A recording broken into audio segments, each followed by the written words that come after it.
Hey, what's up, everybody? Mogi Monster here. Welcome to WTF Live. Just got through listening to Kerry's show. Good show, Kerry. Interesting guest. Wish she would have shut up earlier, though. No, I'm kidding. Yeah, no, that was a good show. I hope you guys make your way to chat here. I don't think anybody's there yet, but I'll wait. So, let's see.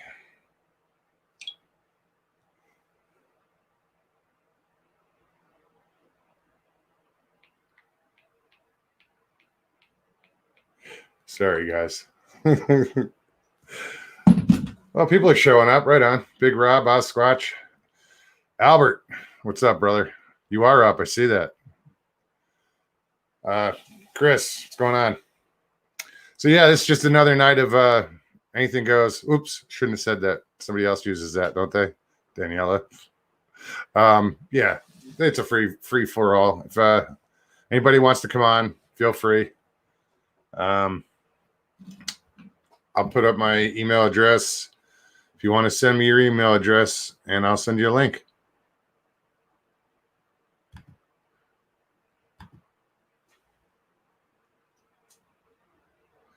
Yeah, I was just talking to myself before you guys got here. I was saying to myself how that was a good show Kerry just had.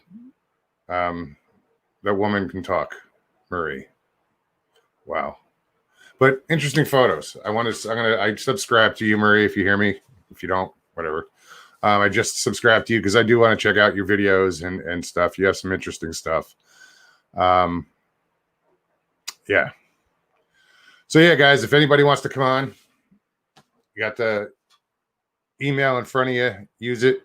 Send me your email and I'll send you a link. Yeah, it's a busy night tonight. All these live shows. So I just figured I'd whore myself out on every show and, just keep dropping hints in all those chats and we'll see. Hopefully we'll have a good night tonight. I mean, we'll have a good night. Albert, if you're still not feeling up for it, that's cool. But I was trying to get Duke on again. I don't think he got back to me. Let me check. Maybe.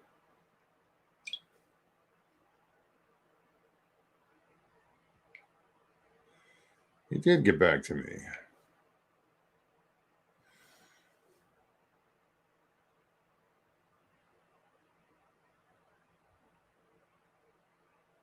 I'm here, guys. I'm just reading Duke's message.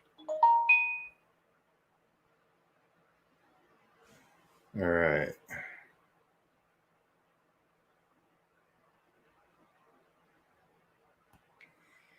Good idea, Chris. Hang on.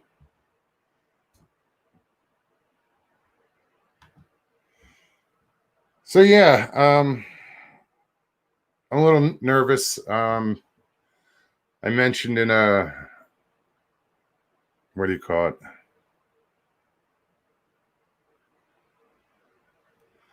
I mentioned in a live show not that long ago that I haven't driven for almost 21 years. But that's about to change because tomorrow, it sounds so fucking weird, I go to take my driver's test after 21 years. So yeah, I'm a little nervous about it, but I'm stoked. I'm excited as hell. I get my freedom back. But it was my own fault. All right. Let me send that out. So yeah, I don't mean to, I'm not going to reveal too much shit about myself, but I guess if I'm putting myself out there, I'll be honest with you guys, Yeah, I'm stoked about it. It's, I'm still, once I get through tomorrow, I'll be a happy camper. It's just been so long.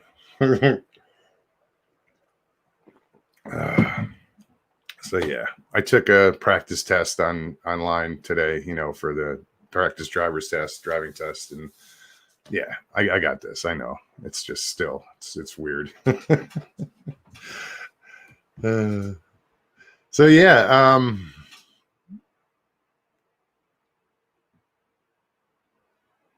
you don't have a license either, Albert? Yeah, man. For 20 fucking years though. That was a long time.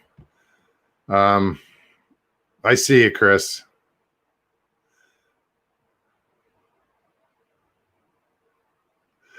We're gonna have Chris come on, Still Crazy Chris, once she gets her camera situated. Yeah, we had fun the last time.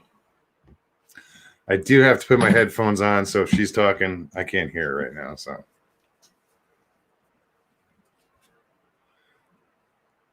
hey, Pappy, good to see you, man. Hi, Chris. Let me bring you up. Hi, guys. Hey, how are you? How you been? Okay. That was a crazy show, Kerry, wasn't it? Yeah, that woman could talk. But yeah, she does have some interesting stuff. So yeah, I subscribe to her channel, and we'll see what she has. You know, I'm interested. I'm gonna check them out. Yeah, there's been some crazy shows lately on. I can't hardly hear you at all. Really? I don't know if it's on my end or it might be on your end. Turn up your volume. I did, and it says volume all the way up. Huh. No, because the volume on my mic is from my headphones. I hear you fine. I don't know why. Can you guys in chat hear me okay? Just give me a thumbs up or a 1 or something so I know you guys can hear me. Here we go with this crazy screen again. I'm going to flip you. See if I can. There we go. Now I'm on the right side. That's better. There you go. You look good. So what's new with you? What's going on? Nothing. I just want to clarify some of the stuff that, that she was talking about. That, about spiritual stuff. About it being, just crazy stuff. Let me see if I can't put in an ear pod. Maybe I can hear you better. And your mic sounds a little low too. Yeah, it shouldn't. Because my mic, my headphones are turned all the way up. Can you guys hear Chris okay? Or is she coming in a little muffled? She is muffled. Thanks, guys. Is there anything blocking your mic or anything? I'm guessing, are you on a laptop? No?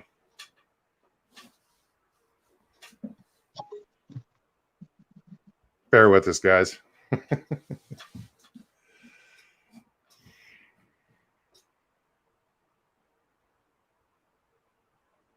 Oh, she's slipping us off.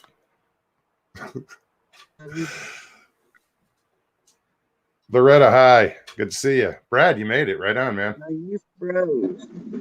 Okay. Is that better? Hi, Belle. Thank you so much for modding tonight. I believe Mike's in here too somewhere. There he is. Thank you, Mike, for modding. I appreciate it. Actually, I didn't even pull up YouTube on my phone. Yet.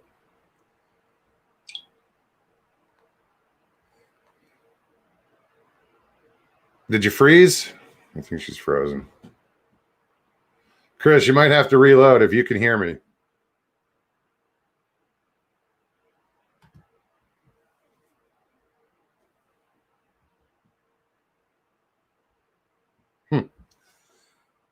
Let me pull up YouTube. So yeah, I got the fan on tonight. So if you hear that little, you might hear it.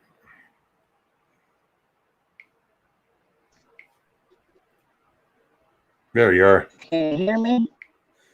I can. You're a little broken up though. There you are. Can you hear me? I can. You're a little broken up though. Got to turn the volume down. Try. You're freezing up.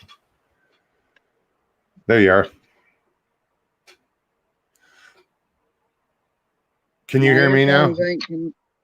Now I can hear you pretty good. You're still real low. Yeah, I don't know. You sound good now, though. Go out. I think you just froze.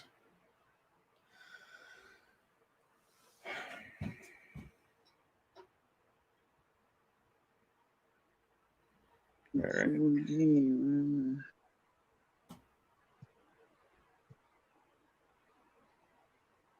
That's funny, Jamie. Can you hear me now?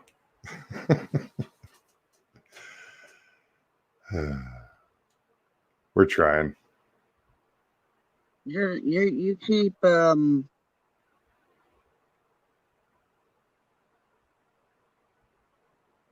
rotating on me. You're frozen. Oh, the little I'm buffering on your end. Yeah, it's probably the signal that you're getting. You're not getting a strong signal. I'm on 4G. I'm getting dizzy. Drive me nuts. So, what did you have to say? What did you want to say about Marie? I thought she was amazing. Yeah, I didn't. I caught. I didn't catch the whole show, but she liked to talk and she had some good things to say, and I that's why I subscribed to her channel. I didn't understand, why is she running? I mean, I thought we were taught not to run from predators. I didn't hear that part. I don't know. Like I said, I didn't hear the whole thing.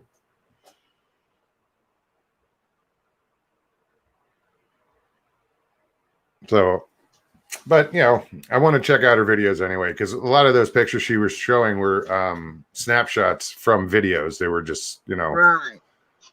So I want to see the whole video, all the different videos. Right on. Yeah, between I was bouncing around all night between different shows and then trying to set up for this, just, you know, get my computer all set up and the mic and everything. I really wasn't paying that much attention to the show. I had it on here and I was just waiting for it to end. Yeah. I heard some more screams the other night. You did? Yeah. And I was sitting inside and I have it all the doors shut. And there was something that screamed and went crashing through the woods. And I don't know, you know, it could have been a deer. You know, I didn't see it, you know, but. What kind of scream was it? Huh? What kind of scream was it? It went through my bones, and that was through the wall. Wasn't a deer. Yeah, that's what I was thinking. It wasn't a deer. But, yeah, just crazy. Crazy stuff here lately. It's real crazy. Lot of other noises, or I mean, what else is going on? That's, you know. You know how I told you, you know, I put up my mom's security cameras. Yeah. I don't know if I mentioned when I put them up, we were getting all these shots taken, you know, things triggering it and everything. All right, hold on a second, because they're telling me that they can't hear you in chat. I don't know what it would be with your volume. I don't know. It's not the camera. See, whatever you just did, you came in clear. Talk. I plugged up. Okay, you sound a little better, a little louder, right, guys? Barely hear me? See, I can barely hear you. See, now you sound like you're in a tin can, but you're louder. So I don't know if you're blocking the mic or something. I don't know what's going on. All my things are up. Are you on your phone? Yeah, like I was the other night. Okay. So I don't know if the mic's turned around. I don't know which side of the phone, which camera you're using on the phone. You know, I don't know if the mic's on the bottom of your phone or on the front of the phone. It's on the end, but how's that? That's louder. Is that better? Yeah, that's louder. And I'm getting motion sickness. No. Andy, I am thumping the volume, sweetheart. She's trying, Andy. I'm trying, Andy. I'm trying, huh? No, the volume's better now. You're louder. You're fine. All I do is just flip the phone around. Yeah, I think it's just the direction that the microphone was facing, or Is that better, guys? Yeah, that's hi, perfect. Nessie. Hi, everybody. I didn't say hi. Hey, Ness. So I didn't mean to cut you off. I just wanted to make sure that's fine. I'm glad that everybody else hears you, what you have to say. Yeah, I wanted to hear me because after we anointed my mom's property, yeah, and things quieted down. All them pictures quit. We have maybe 10 trips now a day, and that's it. That's not bad. That our cameras get tripped. Sure. I didn't know if I mentioned that. I don't know if you mentioned how was it before this? Before you went around and anointed the property, how often did the camera go off? It, there was over 200 trips on the cameras. A day. Damn. Day and night. Over 200 on each cameras, and she has two cameras. Mm-hmm. So we was getting over 200, things I had to delete all the time. Now I'm only deleting maybe 10 a day. Well, that's awesome. And that was so that it has to be spiritual on that realm. With the orbs. That seems that way. And if that kept them at bay. Yeah. And the crashing and the sounds was either across the street or over here on this other lady's property. That's real, hateful. We won't go there. Another story. Try to be nice. I promise I'll try to be nice. It's all good. I'm trying.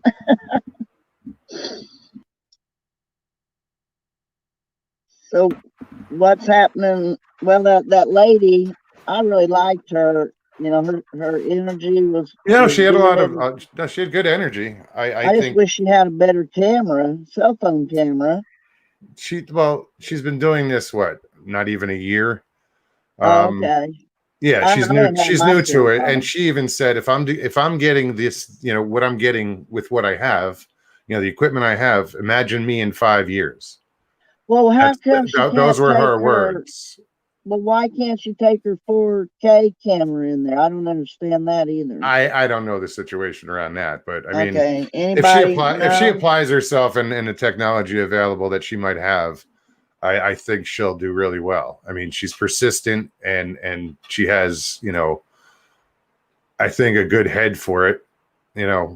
She knows what she's looking for and she's getting lucky or, not lucky. Well, I mean, one thing, I'll be pleading the blood of Jesus if that thing came in my house. Oh, hell yeah.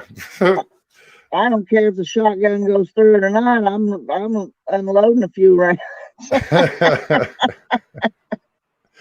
Yeah, I don't have any firearms in the house, so I'm not worried about something coming through my door. But that was pretty crazy.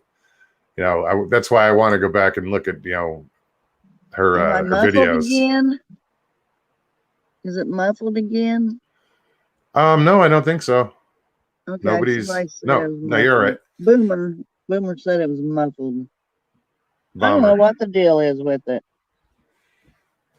No idea. It sounds good now. I mean, like I said, it's probably the way your microphone was facing, or it's on the end of. It's a Samsung Note 8. No, you sound fine now. This first time, I don't know. Hope guys. So it's haunted.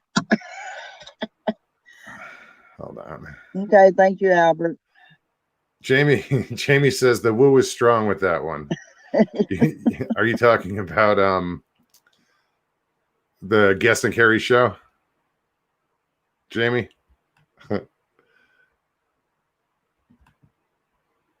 Yeah, I don't understand why she had to run for her life either. Loretta, I haven't seen you in the chat in a long time. How are you doing, hon? Yeah, I didn't understand why she had to run for her life. Yeah, I didn't see a lot of the show and I missed it, but Yeah, I was just preoccupied with what I was doing. I was trying to listen. I was listening here. I almost went live and left it on just to listen to it. yeah. Kerry went live when Beast was going. He was over in Beast Yeah, for a yeah. while. But then like he also went live when the portal was on. So you Yeah, know, are you gonna I'd have to get prefer to on to him? I'd rather wait and until everybody's done and I'm not stepping on anybody's toes. Yeah, I was just And teasing. no, but then if you noticed in each chat room I was in before I left, I promoted my show. Right? Yeah, that's what you should do. So I was whoring myself out. You know, I'm like, okay, That's right. WTF live. I just got to pull the chat back up. Yeah, that's good. Thank you, Boomer. That sounds better. Yeah, I mean, there's only 20 people here, but I think we can entertain Well, 20 I people. just couldn't understand how come she was running for her life. It just because I thought we was always taught in the woods to never run away from a predator. Yeah, no, maybe she didn't you get that fight or flight and she flew. Um Was it I because don't she's I didn't scared, hear it. maybe? Yeah. But then Okay. she says I didn't hear that part, so it's I heard her say what's scary is I'm not afraid or she's not scared. So I heard her say that, so it kind of contradicts what you just said. If she ran for her life, then she was afraid. I'm not Yeah. here. I don't want to pick apart her story. I want to get more into her story. I don't want to. I'd rather Oh, get the whole. I want to get Andy the whole said story. Andy said something about security guards on the base. Oh, okay. Possible. Well, it might be a joke. Probably getting chased from security guards on the Oh, base. okay. Yeah, I think that's a little. I've never been chased by security guards.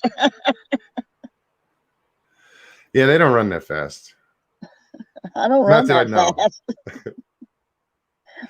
I just waddle. So do most security guards. I've got an artificial knee.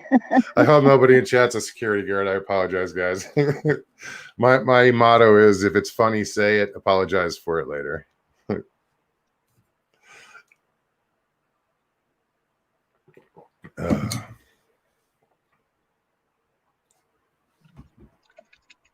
And that's true, Pappy. Sometimes when you are new to something, you don't know enough to be scared.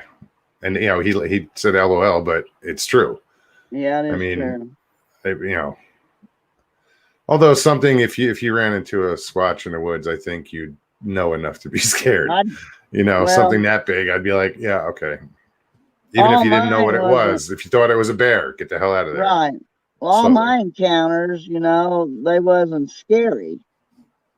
But now I think if I was out, I'd probably piss myself and probably even poop myself. So I don't It have would a be a very good bladder mess. no more. Jeez.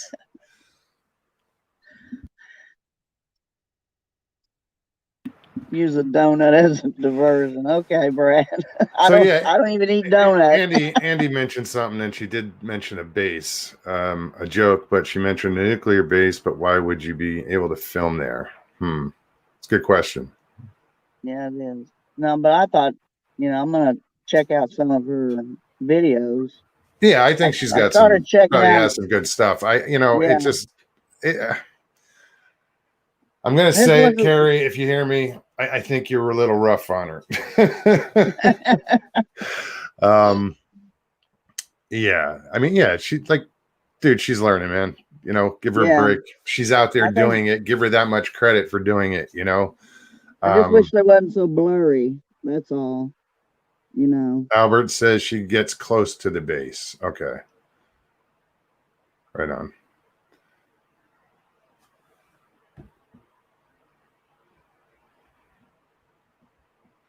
Yeah, but it was a Well, good that you're show. gonna have authorities knocking on a door asking for her footage in the middle of the night. So, guys, you got questions in chat or anything you want to bring up, you want to talk about? I'm sure we can cover it. Yeah, I'll Maybe. get off of here. Somebody else wants to come on. I just wanted to clarify, tell you about the video cameras, and security cameras, because I forgot to mention that. Yeah, I didn't know there were that many. It was taking that many pictures. In a Yeah, day. it was 200's a taken. lot. Holy shit! Yeah, And you're it down to ran her batteries down. They're supposed to be a year-long battery. It's the new FE 2C security camera, okay. and you get a base and two cameras. Well, I got her. I got three cameras for mine and got two for hers. I got five now. I'm just waiting for my husband to put them up. But we've been messing with our garden stuff, and it's taken us forever to get.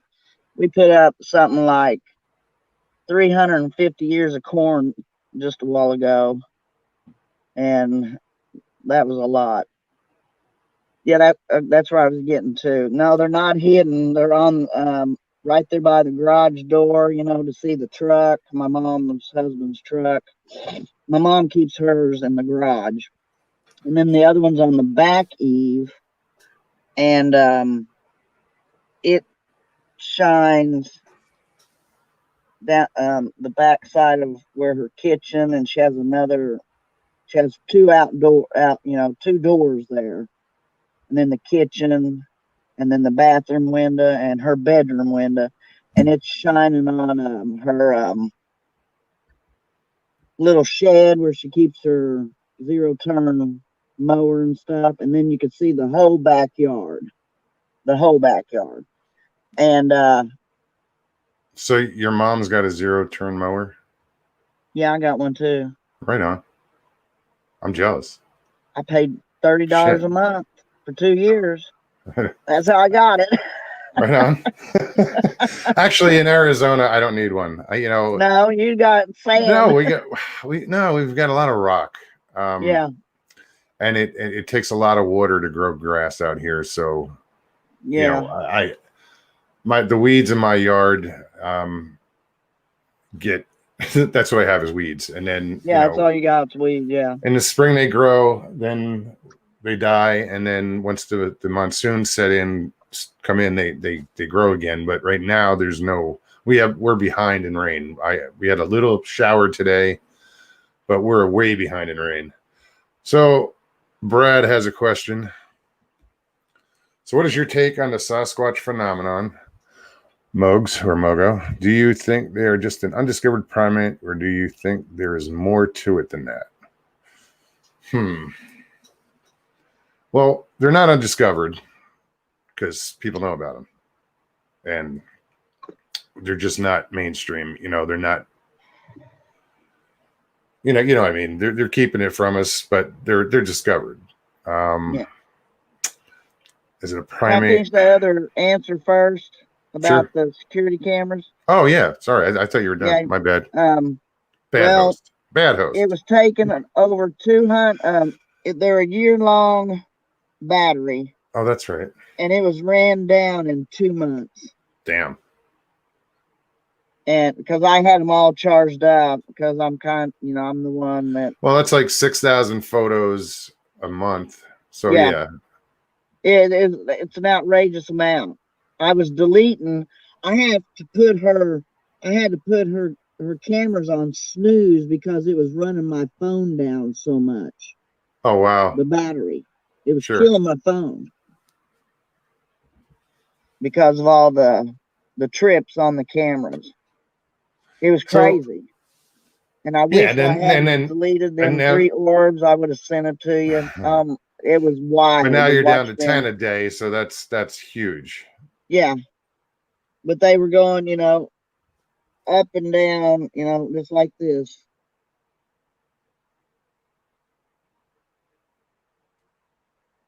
Yeah, I remember you saying that. That's yeah, it's crazy. So I want to get back to that question. I didn't mean to cut you off when you Yeah, were no, answering that. I Really, just that was rude wanted of to me. say it before I forgot it. Um, I don't know. There's a lot of different theories out there, Brad, and I don't know, Yeah, man. I think that it could be I want either to, or. I think you're flesh and blood. Um, Part of me thinks flesh and blood, and part of me thinks spiritual because I've had both. You know what I mean? well, I've dealt maybe with there's a both. combination. A Because the very one, spiritual flesh and blood creature. I mean, because you the know, one that crossed, the barbed wire fence, that was flesh and blood. The one that was standing in my kitchen window, that was flesh and blood. sure, The one that was knocking on my door and turning my door trying to get in, that was flesh and blood. But the ones where we had the clicking sound and the three that I told you that dropped real fast in the high grass, that was yeah. spiritual because we, next day we anointed water and they were gone. I haven't had a problem since. But my mother was having the Well, problem. But see, I went out there and I told him, I said, in the name of Jesus, and you be gone. And if you touch my mother, you're going to have hell to pay. That's exactly what I said. So, try if but you listen to, like, if you give credence to what I guess Dr. Matthew Johnson says, there's three different, or there's two different. There's a Janu and there's the Tricon. There's I couldn't different. get into that guy. Yeah, I just couldn't. I but when I just happened to hear some of it today, so when he it's fresh said in my head. something about Trump, I lost it. I don't believe Bigfoot's going to speak about Trump. But what he's saying Sorry. is the Xanu are, they Any love God, they politician, believe I in don't care Jesus. Well, who just who it is. Really, I don't care if it's Trump, Biden, Joe Blow down the street. I don't I don't care what. shit. But any Bigfoot that talks politics with me, I don't believe that. Well, yeah, no, I I agree. You know, What's up, Kerry? Good to see you. Good show tonight. Marie was an interesting guest. She had some good stories. Thanks for having her on. Well, as I was saying, like he was saying that like the Xanu are God fearing, Jesus loving creatures. right? And then the Tricon, and there's another one that are demons, but the Tricon Yeah, that the ones that want hate to kill people us. and hate people and don't believe in Jesus. And both of those, and there's another one I couldn't pronounce, so Now, that were could them be demons. killed? I don't know. I gotta show you my new toy. Uh-oh. I don't know if we should we damn it. All right, now put it away. Oh yeah, you might get. Oh, I forgot. Thanks. Oh shit. My She's PG. licensed to carry. I Yes, promise. I am licensed to carry. You might have to show that next. Oh, sorry. Damn it, That's I all right. forgot. That's all right. Oh, I'm so sorry. Well, it's funny in the description before the show, I just put WTF live description. I said, let's see what trouble we can get into tonight. Oh, there we go. Well, we're It's smoking awesome. on screen too, so wouldn't Oh, that I saw flag mine. you I don't also? care. No, I mean, doesn't that no. flag you? I mean, if the sucker holds 17 rounds, I got Oh, 3 clips. overbuilt. Thanks for making it. Good to see you here. So yeah, I'm just was saying how, some of them I think are spiritual, or believe in God, and if the bad ones hate God, once bring forth his name or Jesus' name and you anointed it, they're out of there. That would be my take on it. So Yeah, they hate anything God and Jesus, according to this gentleman. right. But that's what somebody else said, not me. It's a good possibility. Well, I've had it both ways, so so there is, I think, flesh and blood, but there's also the spiritual side. So, you know, Sure. and it showed it when them three were out there and they were doing all that clicking and hitting on the tires on our trucks. And when we said, in the name of Jesus, be gone, and they were gone, that's what's crazy. And then, 2 months' time, the batteries ran down on the 1 year cameras. And then you anoint the place.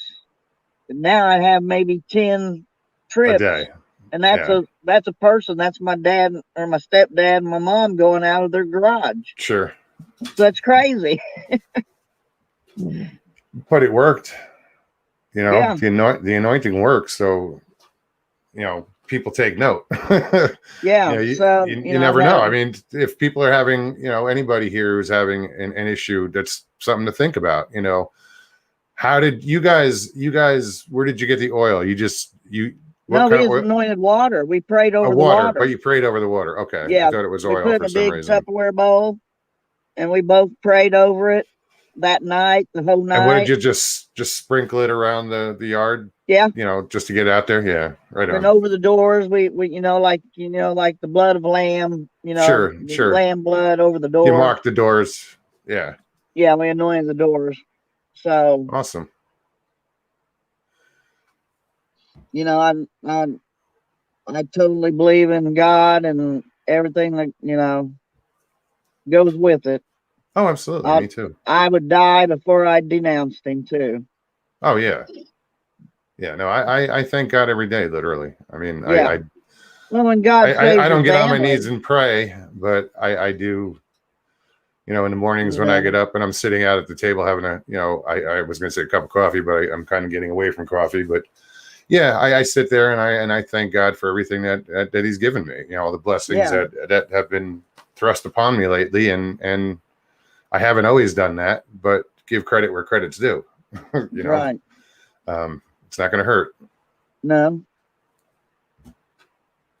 And if people, I don't push it on nobody. I don't say, "Oh, you've got to believe in God," or you're not going to be my friend. No, I don't care. If you believe in God, fine. If not, fine. That's your problem, not mine. That's like someone's sexuality. Right? You're gay, you're straight, whatever. Who cares? That's your deal. And I can say, don't pinch my ass. We're good. I've got stepkids that are, that are the other way, and I have the other way.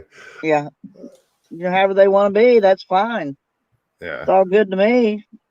I'm not, so don't try to force them on me. It's not about that. You don't. I don't know. I know what you mean about don't try to force it on me, but it's not coming on to me. I say, hey, I'm not like that. Leave me alone. And if they don't leave me alone, I'm flattered, but no thanks. Well, I had a girl that where I drew blood for the nursing homes. She was LGQ, and I don't know all the terminology for all these words. No, that's fine. So I'm just human, and but I had a lady. She was trying. I thought she was going to reach in the car and kiss me one day, and my fist was going to come flying. But I don't have a problem with it. If you want to be like that, that's your business. I'm not going to tell somebody how to live. That's not my job. No, and that's a good way to be. And everybody should be like that. There'd be a lot more tolerance in this world. And it doesn't mean I can't be friends with you. No. I've had gay friends. I lived. It's funny. When I was back in Jersey, I lived in this little studio apartment, and right next door was a restaurant, and it was sold and rebought or bought and sold, whatever. But the new owner turned it into a gay bar. But I used to hang out there before it was a gay bar, and I was like, screw this, man. I want my beer when I get home. So I would just sit in the corner and be like, fuck off, everybody. I'm having my beer. Yeah. I didn't care, I don't have nothing against nobody. That's good. So You what's know, going on in chat? I'm half, I've got Native American blood running through me, so that's why I think these things are also attracted to me. That's possible. That's just my belief, but I'm probably wrong. I'm wrong on everything. So hey, I like to learn. I love documentaries and all that. Yeah, Justin just said, I don't believe in the Judeo-Christian God because I'm half native and half German, but I believe in the central higher power. Yeah, And I higher do too. power. You know, I don't buy into dogmas or organized religion. I mean, I have my relationship with God and Jesus Christ, and I don't have to go to church to do it. No, I don't go to church to do I don't it have to either. be a Methodist, a Jew, a Christian, a Hey, Catholic. I don't have to be any of that. you can't sow a seed in four walls. No. You got to be out on the street to sow a seed, and then somebody comes through and waters it. You know. So, but there, there, I don't believe in being in the four walls. You know, I don't believe that one bit. I mean, it's okay to fellowship, get to Oh, know absolutely. But people, my but church is right here, my that's right, and right outside here. my door, and everywhere I go, Mm-hmm. I bring it with me. So, you know. Yep.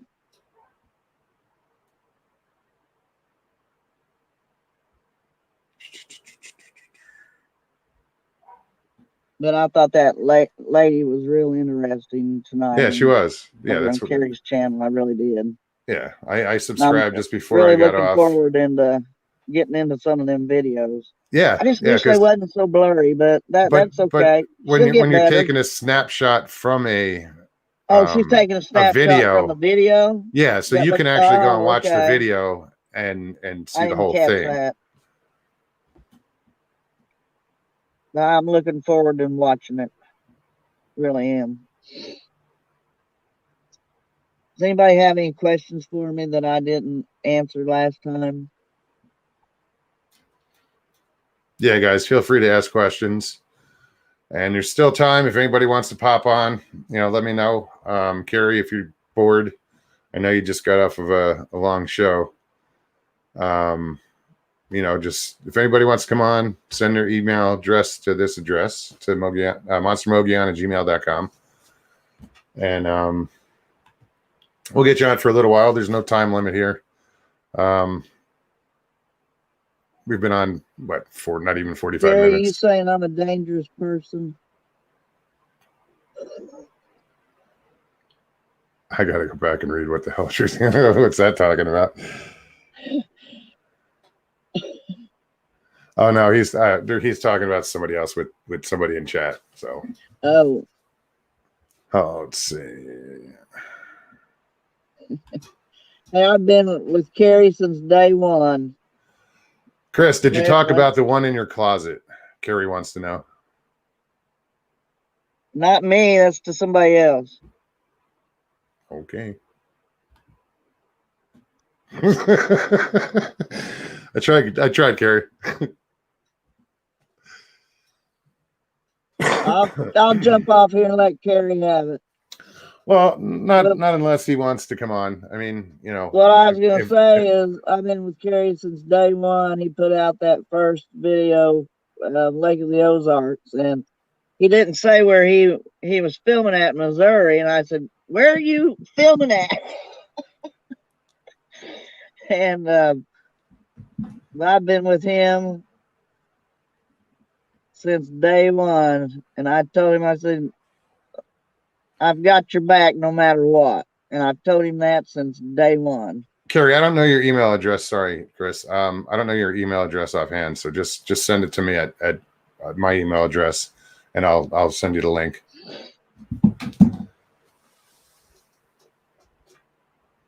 Yeah, I was a late comer to this game, as far as like all these channels they were on before I got came around, and it was just I was just thrilled to find all these different channels in the same genre, paranormal, Bigfoot, UFOs. I mean, a lot of people separate them, but they're all the fringe, you know. I really enjoy this whole subject. You know, it's fascinating. It's fascinating. And you there's know, Kerry. And I didn't know they were everywhere because, you know, when I seen mine, you know, in the 70s, I didn't have, you know, the internet wasn't alive when back then and all that. So, but I'll jump off here and let Kerry have it. He Well, don't hang want to out. talk to me. Hang out a minute. You can get to say hi. He don't want to talk to me. Well, come on. You've been with him since the beginning? I mean, really? Yes, I have. Have you ever spoken with him? Yeah. Okay. I told him my first 3 encounters. That's before all that other stuff happened. All right, guys, I'm just typing this in.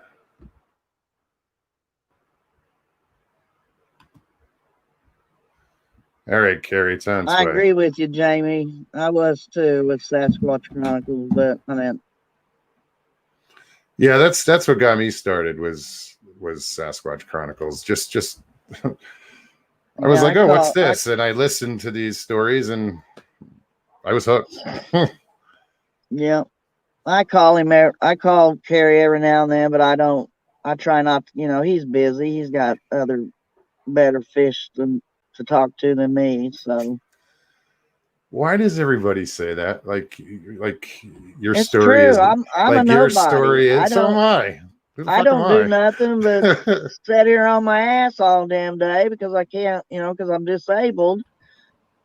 And what's up, Kerry? Hey y'all. Hey Chris. We're all nobody in Kerry. this. Y'all. Kerry, you finally get to see me. You finally get to see me. Give me 1 second. I got to do something with these dogs. No worries. I hope that little thing. Yeah, no, I hear that a lot. You know, that people. I talked to someone recently for 4 hours. You know, who wants to come on the show, and one, she kept bringing up her age. You know, she's 65, and she's like, "Oh, you know, I'm so old." And I'm like, "You're only as old as you feel." But she also was like, shit, I just lost my train of thought. About like her story wasn't good enough. She kept saying, well, it's not an exciting story like you hear. I said, no, it's a story, but it's your story. I mean, if you're telling me you had an encounter with a Sasquatch, it's worthy of telling, you know, it's, you know. Yeah. So I didn't think my stories were that interesting, you know, that anybody. Oh, of course they are. Chris, you don't remember the first time you told me about the thing in your closet? Something going on with your closet when you were a little girl? Oh, yeah. Russell's got us all real big right here on the screen. Get myself straight. I can't hear shit.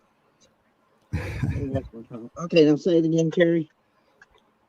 There you go. Don't you remember when you were telling me about when you were a little girl? Something about your closet? Yeah. Something about your closet and them and the Bigfoot in the window. Yeah. I remember. Still yeah. That it was the fair thing. Did I tell you that, Mark? Russell? I don't think so. About we was at the fair and the woman changed into a Bigfoot or a monkey, a great big gorilla. And all the kids ran out of the tent and my mom wouldn't let me go. Well, I had these 2 doors that opened up on my closet. You know, they opened up like regular doors. No. They slid open. Like a barn door, you know? Mm-hmm. And they scared the living shit out of me, and I wouldn't stay in that room no more. I would not stay in that. And that room was specially built for me because it was half paneling and half sheetrock. That way, if I drew on the paneling, we could wipe it off. So... Well, that's I hated good. That damn closet. I made foresight. A move out of it to a single closet, man. That was so scary. Kathy, welcome. Mom wouldn't let me go, and I was wiggling like a damn worm on a hook, man. I was just, let me go. Let me go, damn it, Mom. Let me go. Still won't let me go. So, Kerry, aside from your encounter with a Sasquatch, have you had any like paranormal experiences? We had the thing when we went to the Omahas. Episode 9 that we did, the documentary we did up there in Nebraska. Everywhere, not everywhere, but the first place we went where I captured that voice, that whatever that is saying that EVP, sounds like an EVP to me. It was just weird energy. I don't know. It was so uncomfortable feeling like you're about to be shocked at any moment. And Linda normally runs off, and does her thing. She didn't do that there. She was like on my hip. Stuck to your side. Yeah. Yeah, absolutely. Oh, Brad asked a question earlier. I saw it on there. Asked if I've changed my opinion on them being flesh and blood. No. I believe they're flesh and blood because we have their flesh and blood samples. What they can do outside of that, I'm still on the fence about. Sure. I haven't seen any good evidence that suggests that it's Sasquatch doing these paranormal things. For all we know, it's Sasquatch and something paranormal side by side, and then people just kind of putting it together. Like I said, I haven't heard anything that's convincing enough to me. I'm open to it. Absolutely. I've absolutely expanded what I believe to be possible. And, like I say this all the time, I believe that's the only way you can arm yourself with this information is if you believe it, to actually truly believe that it is possible that it can happen. Otherwise, absolutely. Otherwise, the information is useless. Yeah, you dismiss it out of hand, and it's no good to you at all. Even in the moment when you're experiencing it, I think it will affect you more profoundly not being open to it if it does happen to you. Sure.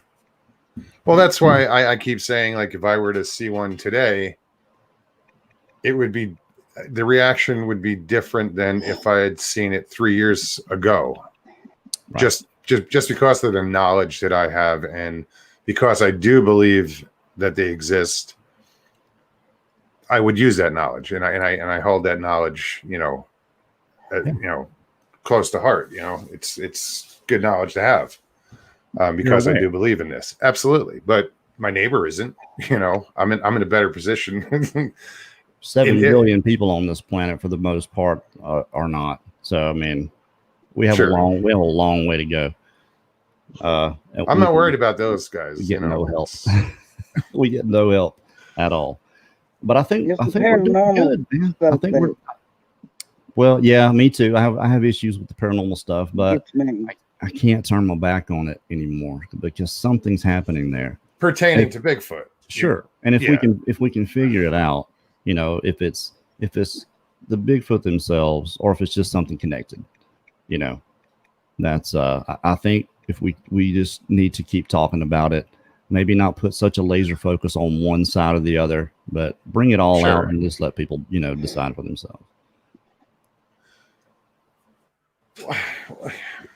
Well, see, I find that's the problem, is letting people decide for themselves is that they're deciding because there's not enough evidence. I mean, yeah, everybody should decide for themselves, but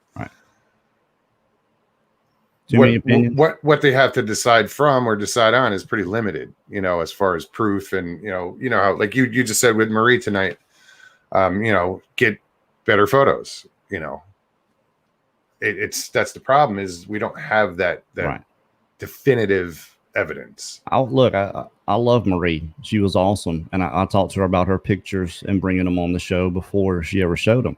I said, they're hard to see. You're there and we're not. And when you're looking at something like that and you have no context for it, you don't know how big it is. You don't know if you're supposed to be looking for just a face. Am I looking for a body? Look, when she showed the one and had the bathroom next to it, I would have thought that was a 4 or 5 foot tall thing. But she said that bathroom building was there. See, that's what 9 I mean. 9 feet tall. Yeah, that's what I mean by context. The thing was. Sure. You have something to compare it to. Probably just a shadow. Who knows? But what I like is that she's out there doing it, and she's doing something different than what most other people do.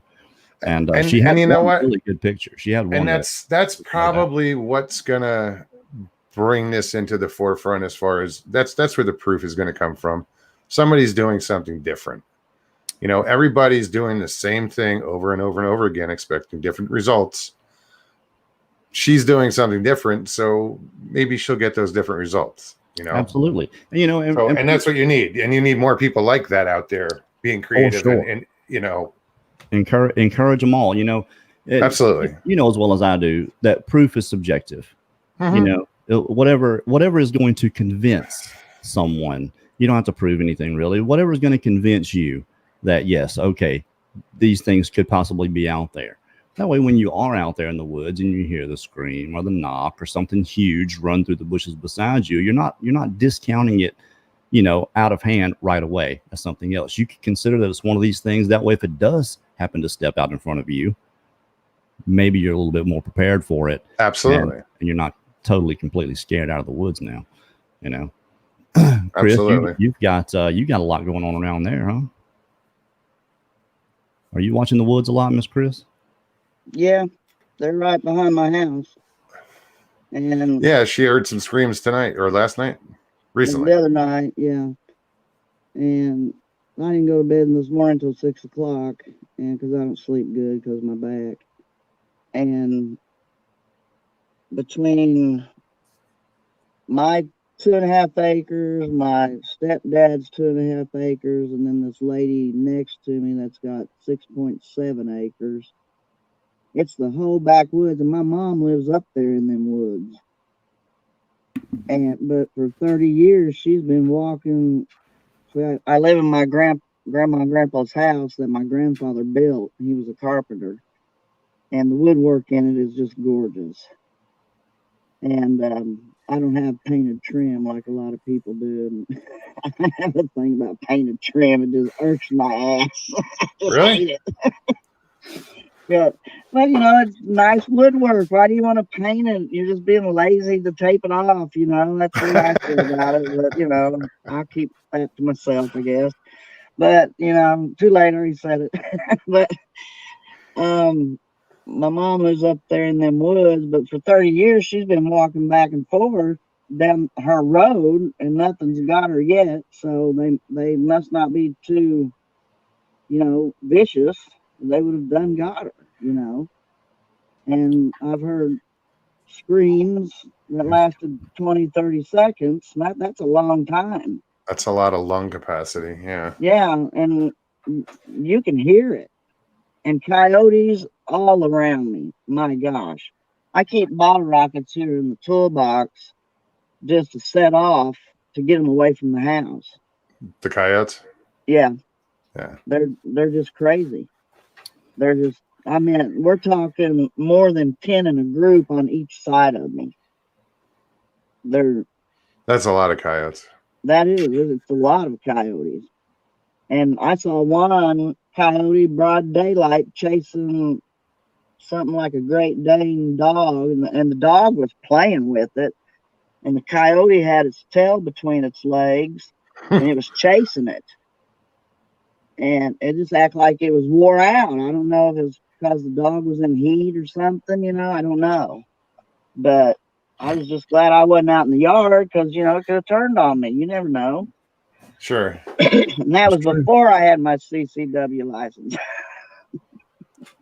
I killed, you know, carried concealed. Apparently, Scott Carpenter's put out a video about our interview with Mark Barton. Is he talking smack about us, Andy? That's what I was trying to ask earlier. Well, Matthew Johnson put one out too. Yeah, I saw half of that. Yeah, I turned it halfway too. I was like, oh, whatever. I like Matt. I think he's a good dude. But you know, some of these things are just they're hard to listen to sometimes. Even for me, I hardly ever finish a video. You know, I like to get into the chats with you guys, and I never know when you're going to end. And if I got something going on, I just, you know, I got to go, guys. See you later. There's usually something going on here. I'm glad you came in tonight. I saw you, you know, chat on the last show. Yeah, every time I see it, I want to join, but I can't always join. It's funny because I'm just looking at chat and I know Bell Prepper is blushing right now. Something that was said in chat that was pretty funny, and I'm not going to repeat it. but Belle just read it, and I know she's blushing. Oh, jeez. Now I gotta go find Very it. opinionated. Okay. Yeah, it was. Something about a tattoo. Yes. You ever notice there's usually a whole nother world going on in the chat? Oh yeah. Well, that's where I started, was in chat. So what's going on here? You know, I looked the chat just to see if anybody's paying attention to the show. But no, these guys are awesome, though. You know, the guys that we get in chat, you know, are just amazing. You know, they're loyal. Why don't I jump off here and let you and Kerry just chit chat? That's up to you, hon. You can stay if you want. Well, don't let me run y'all. Yeah, you see, you can hang out. Linda just left for work. Hunter's in the bed. The dogs are finally put up. I have nothing to do, so I'm probably going to be up for a while. I was honored to be invited on here. Oh, it's honored. Come on, dude. Somebody asked what kind of dogs is Jester carrying? Jester and Bucky are brothers, believe it or not. Bucky has, he has the one eye patch. I named them when they were this big, by the way. So I saw the one little eye patch. It ended up being a lot bigger. So he's a Buccaneer. I named him Bucky. Jester has the double, like a jester's mask that comes down, around the face. Look like a court jester to me. So I named them Bucky and Jester, and they are Cocker Spaniel, Dachshund, and Pomeranian. The mother is Dachshund and Cocker Spaniel. The father is Pomeranian and supposedly Chihuahua, but I don't see it. But he definitely looks Pomeranian. That's why Bucky has that Pomeranian shaped head, and Jester has the Cocker Spaniel shaped head. But they're both fluffy little boys. They're You're good gonna dogs. have some shedding going on there. Maybe you're probably right. Yeah, my shepherd sheds like crazy. Well, I've been asking Linda. Poodles and Bichons, they don't shed. I've been on Linda about getting a dog in the house, just a little ankle biter, barking dog, for 3 years. And her sister's her dog had the puppies. She went and bred them. There was 5 of them, and she was wanted a boy. There was one boy left, and they said, "We'll take him too," and that was Bucky. So we ended up with 2 of them. Jester ended up getting hurt, and he's good to go now. Oh, there you go. There you go. And they're sisters. There's 2 runt ones. Yeah, I can't pull my shepherd in here. She's like 70 pounds. Oh, we'll have another dog outside too. Well, he's in the sunroom. Chaucer. I named him Jeffrey Chaucer after the writer. Nice. So yeah, he's full Chaucer. blood. That was Catcher in the Rye. Go on my YouTube channel. You can see Snickers Scooter Butt. No, was it? Oh, awesome. No, Chaucer was 15th century. That far back. Yeah, first guy to use the F word in context in his writings. Well, it's funny because that word was in Catcher in the Rye too. Was it? Well, he wrote Book of the Duchess. A lot of allegorical stuff. I think he wrote. Actually, his character was in A Knight's Tale. The naked guy that they met on the road. Chaucer, the writer. That's him. Oh yeah. Okay. He's a good actor. Paul Bettany played him, actually. Yeah, definitely a good actor. But I named him. Great job. Yeah. So this dog. Canterbury Tales. Okay, Jamie. Yeah, full-blooded golden lab, not golden retriever, long hair, short hair, yellow lab, full blood. Comes walking up to the house one day, skin and bones. He's probably 4 or 5 months old. Wasn't even full grown. Somebody had let him out. I think he got out of hand for somebody, and they just tossed him out because we were like right by the woods. We're the last house before 25,000 acres, and he just wanders up to the house. And Linda called me. I was at work. She sent me pictures. I said, "Well, feed him," and she fed him, and that was it. He hadn't left. He's been here for 3 years. So I hate when people dump dogs. Just pisses me off. Oh, he's about 80 pounds now. He's a big old boy. and just lovable. But barks, he barks at everything, so that's good. Good that he's out. He's out back. I'm sure he's probably barked at a couple of Bigfoot. I was bit in the back of the head by a German Shepherd police dog. Yeah, you had said that. I remember that. And 28 stitches on the back, underneath my ponytails when I was younger. I was in third grade. And there. So if you guys have any questions, sorry, I didn't mean to cut you off, Chris. Again, I'm getting good at that though. If you guys have any questions for anybody, sorry, I don't have a lot to talk about. Yeah, throw some ideas you want to talk about. Just we'll I think we'll bullshit about anything.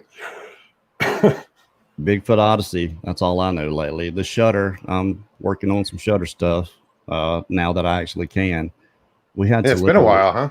Yeah, it's been 3 weeks. We've had to literally watch Jester every second. Oh yeah. Yeah, because he's healed up good enough now that he's self-governing. If he chews on something, it's not hard. He'll chew on my hand. I can barely feel it. So he's still sore. Sure. But the other ones, like I got needle teeth and get my foot. They're terrible. They're just bad little dogs. They're not. They're great, obviously. But that's what I've been doing. Is taking care of him. My little chocolate one, Snickers. She injured her back, her disc. She's just like her mother. And she wouldn't go out. She just laid out in the yard. It was December, around Christmas time, freezing cold weather. She just laid down and she would just gave up and died. And I let him to go out to the bathroom, and we couldn't find her because she was dark, and it was dark outside. And it took us 3 hours to find that dog. She wouldn't wimp. She wouldn't do nothing. And when the vet checked her, see if she had any feeling in her legs, he squeezed her toe as hard as he could. And, that dog did not even yelp.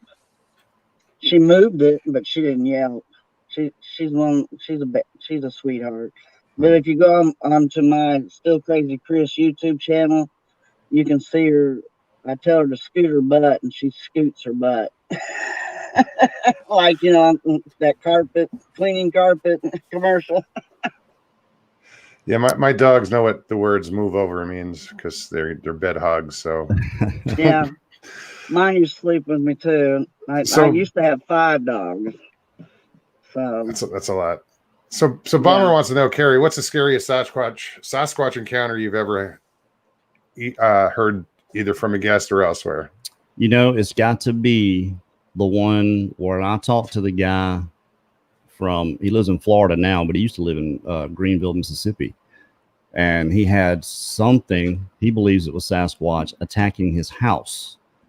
And he told me the story, what happened. He was completely oblivious, indifferent, and he's this, electrical engineer, and he draws plans. He sits at his bar and he draws plans, and he sits there, he goes out and smokes cigarettes. Well, he was out of cigarettes. And he's got these 2 big Scottish Wolfhound dogs, right? Like 100-pound, huge dogs. And he comes out and he always has to look for his dogs, so they like to stay up under his truck, And he goes out. He doesn't see the dogs anywhere. He goes to town, gets his cigarettes. Well, on his way back, he's got this long driveway. And he sees something run in front of his truck. And he thought it was a bear because it was down on all fours, but it was just far enough in front of his headlights that he couldn't quite make out what it was, really. But it was big and black. He knew that.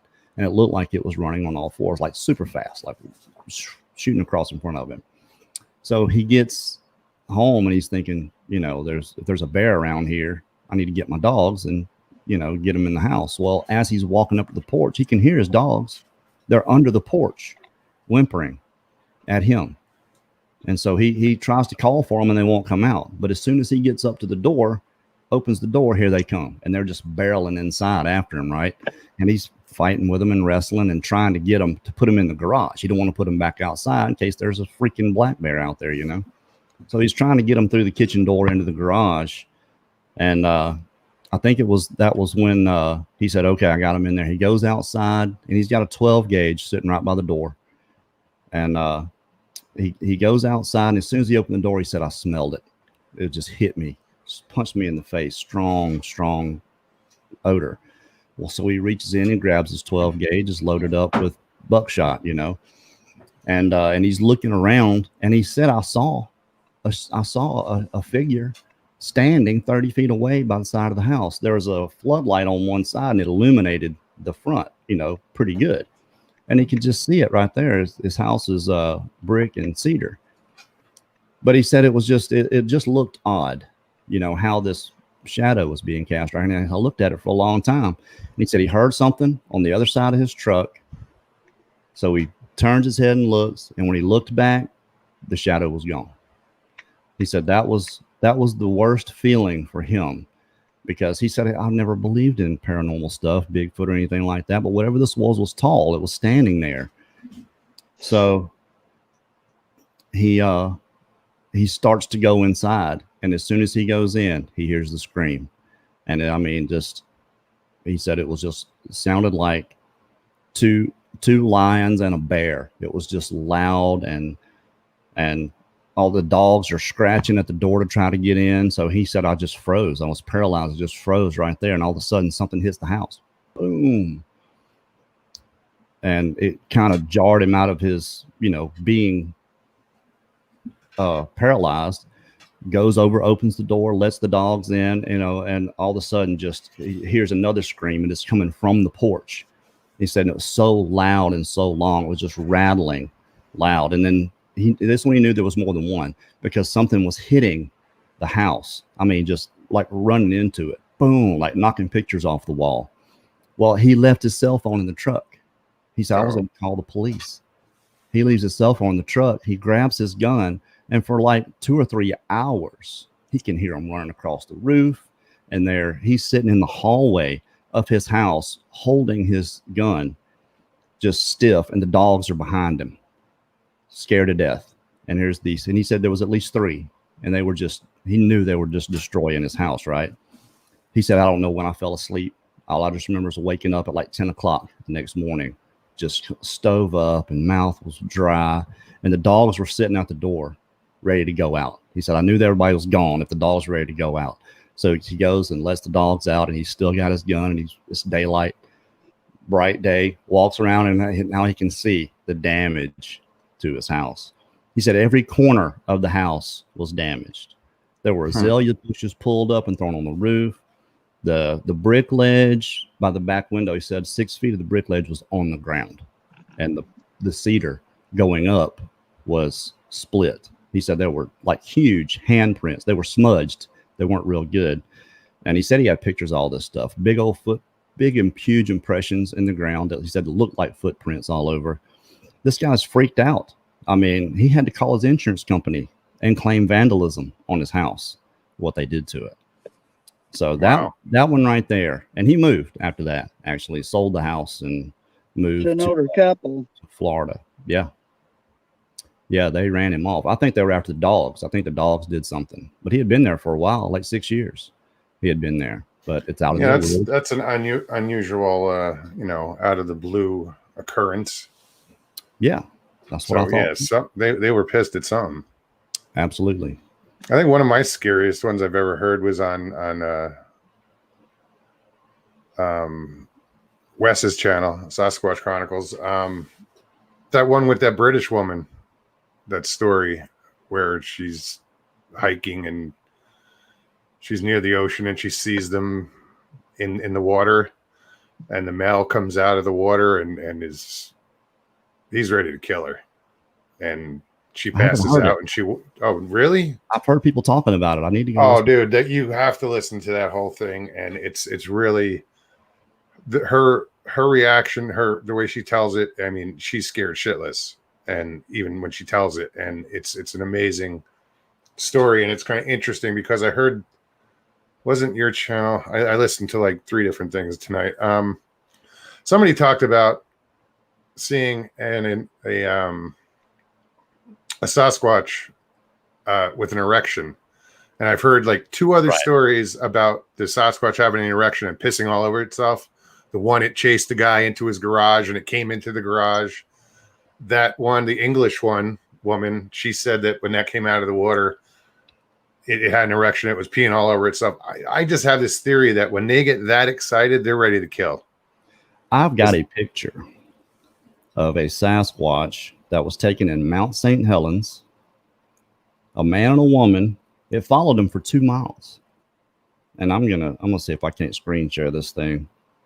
Yeah, I just have this feeling that if a male gets that excited and he's pissing all over the place and he's got an erection, I think he's at a physical plateau where he's ready to kill.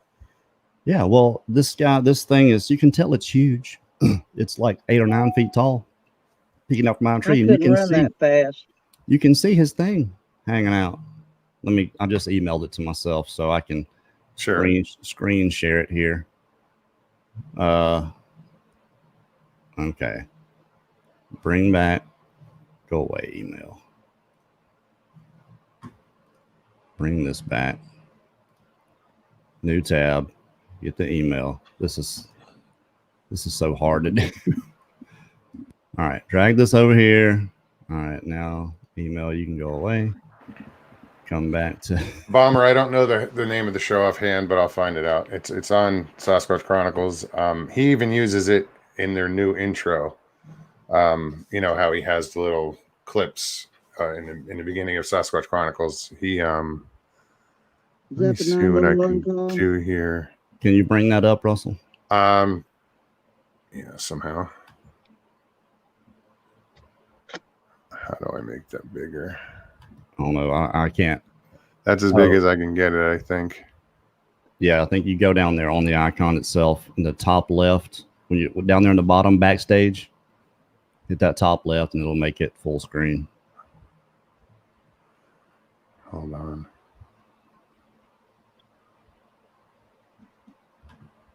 Nope. I mean, that's probably good enough. If you look closely, you can see he's got his thing hanging out there. He's all the way in the back between the two trees? Yeah. And he's just, it looks so small on here. This thing is huge, massive, like really, really tall. No, it does look tall, actually. It followed them at that like far miles. Away. This is Mount St. Helens. Shit, how do let me see what this does. Nope. That's probably as big as you're going to get it right there. Yeah. I'm looking at it right here on the thing. People might have to try to blow it up, but I mean, he said it followed him for 2 miles. And I just enlarged it on my screen on my computer just to see it, and that thing is big. Yeah. Right, that's not a guy in a suit, whatever that is.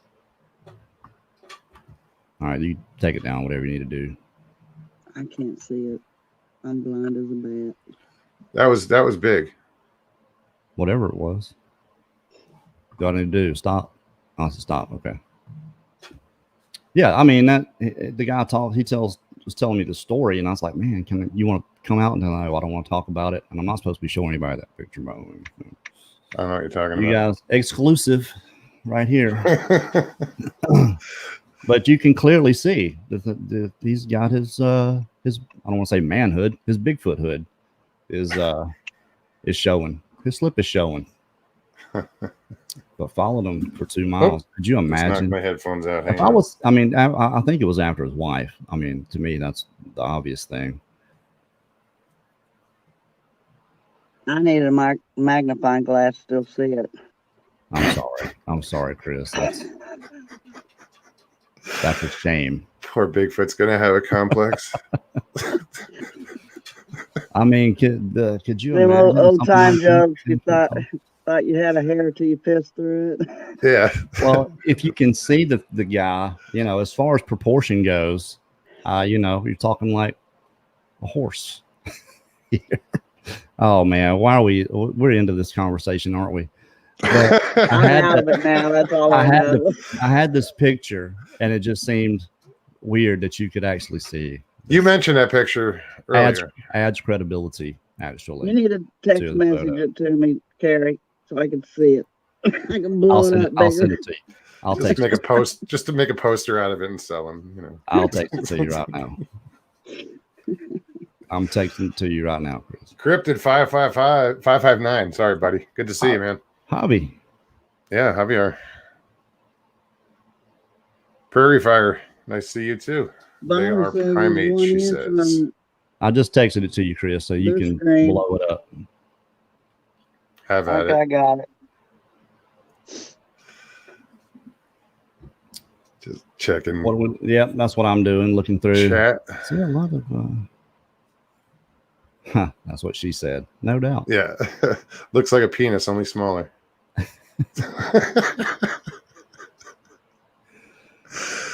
Yeah, I know, right, Brad? Leave it to me. Bring out the The Bigfoot porn.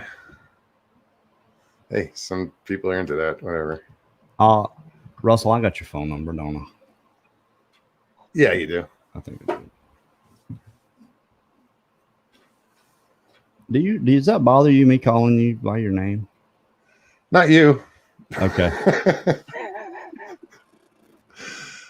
Some, I He's Maybe not I gonna don't. tell you I- to I your think- face, Kerry. I Maybe just I think don't. some people do it because they feel they can, and I just like kind of try to keep the I don't know. Mogollon monster facade up. I know, I got you, and I apologize if that's No, you're cool. giving You're something cool. away here. That's like No, Crypto 559. I call him Javi. Pappy I do Two, too. Pappy I do Two too. Bears. I call him Gordon. I can't. I know these people's names. I know you're a little weird about calling people by their little, our avatar names or whatever, like Pappy Two Bears or Mogollon, or Right. because Danielle tried to call me Mogollon one night, and you're just like, it's Russell. His name is Russell.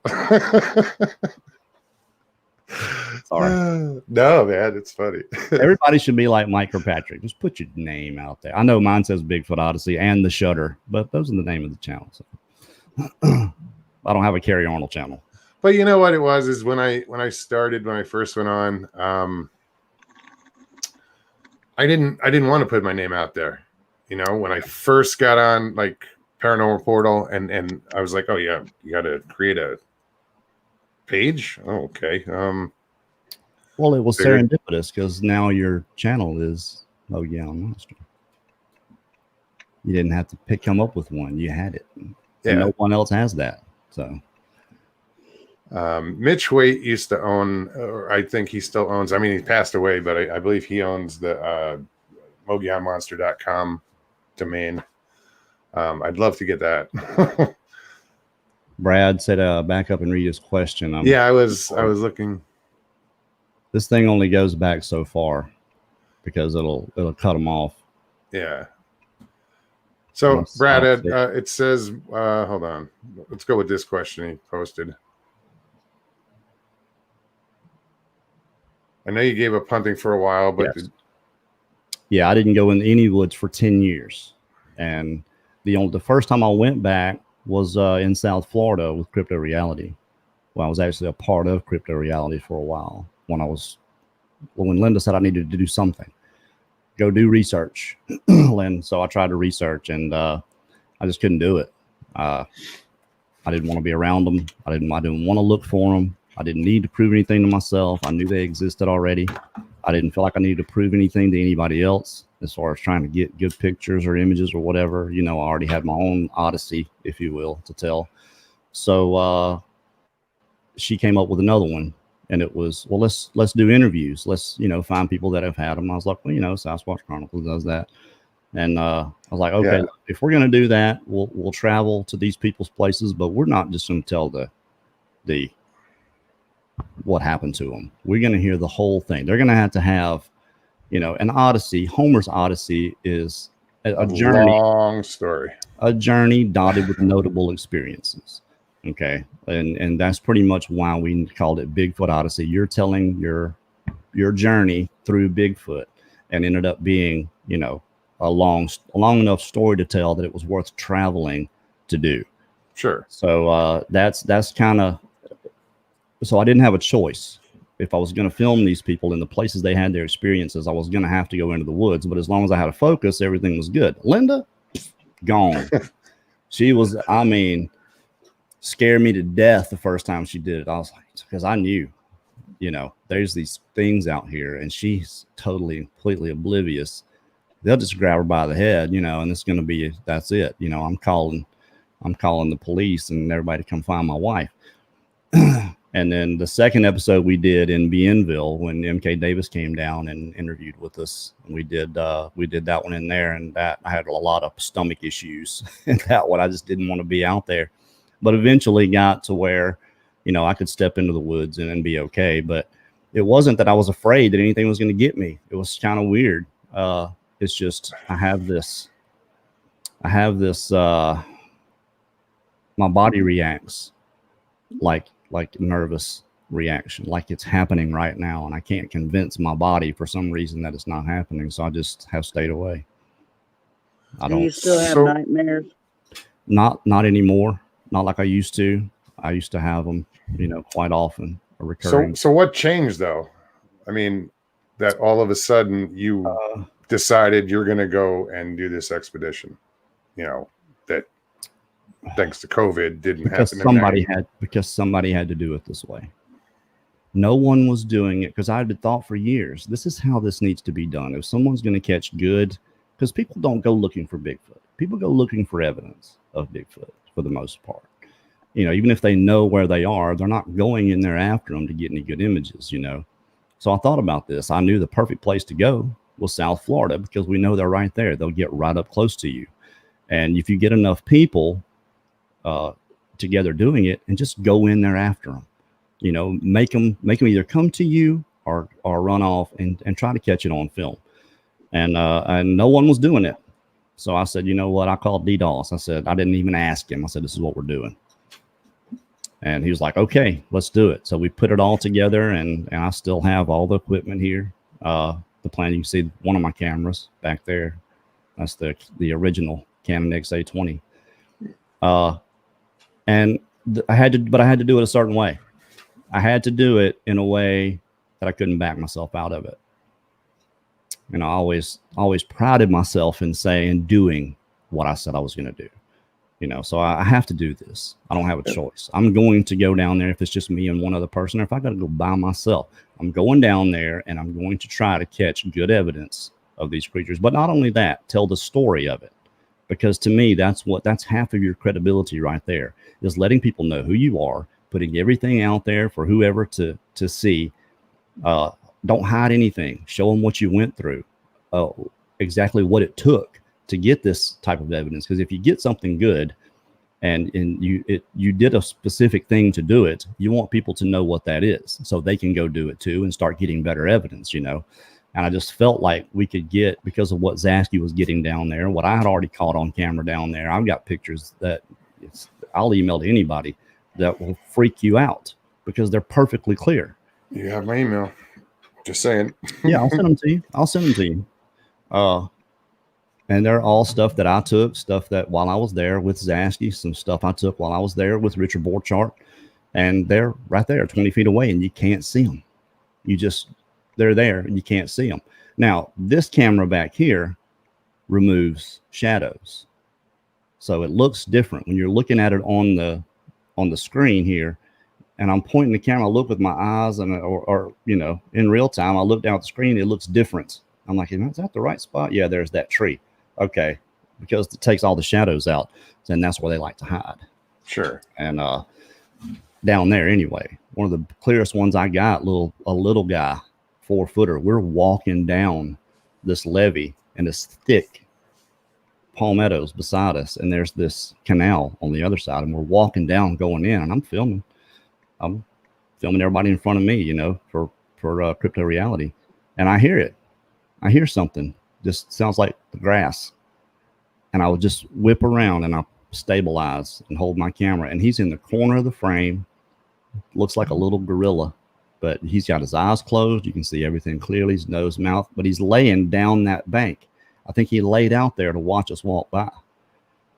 The very next day, that's Linda texting me. Okay, she made it to work. Good deal. The very next day, me and Mark Zasky are walking. He's in front of me. And we get past this one spot, almost the exact same spot, and here, running. I mean, right beside us. And then hit the water. It was insane. I mean, Mark said he turned around. I was in the air, jumping, because it was that nobody filming. And that was when we decided, yeah, ABF.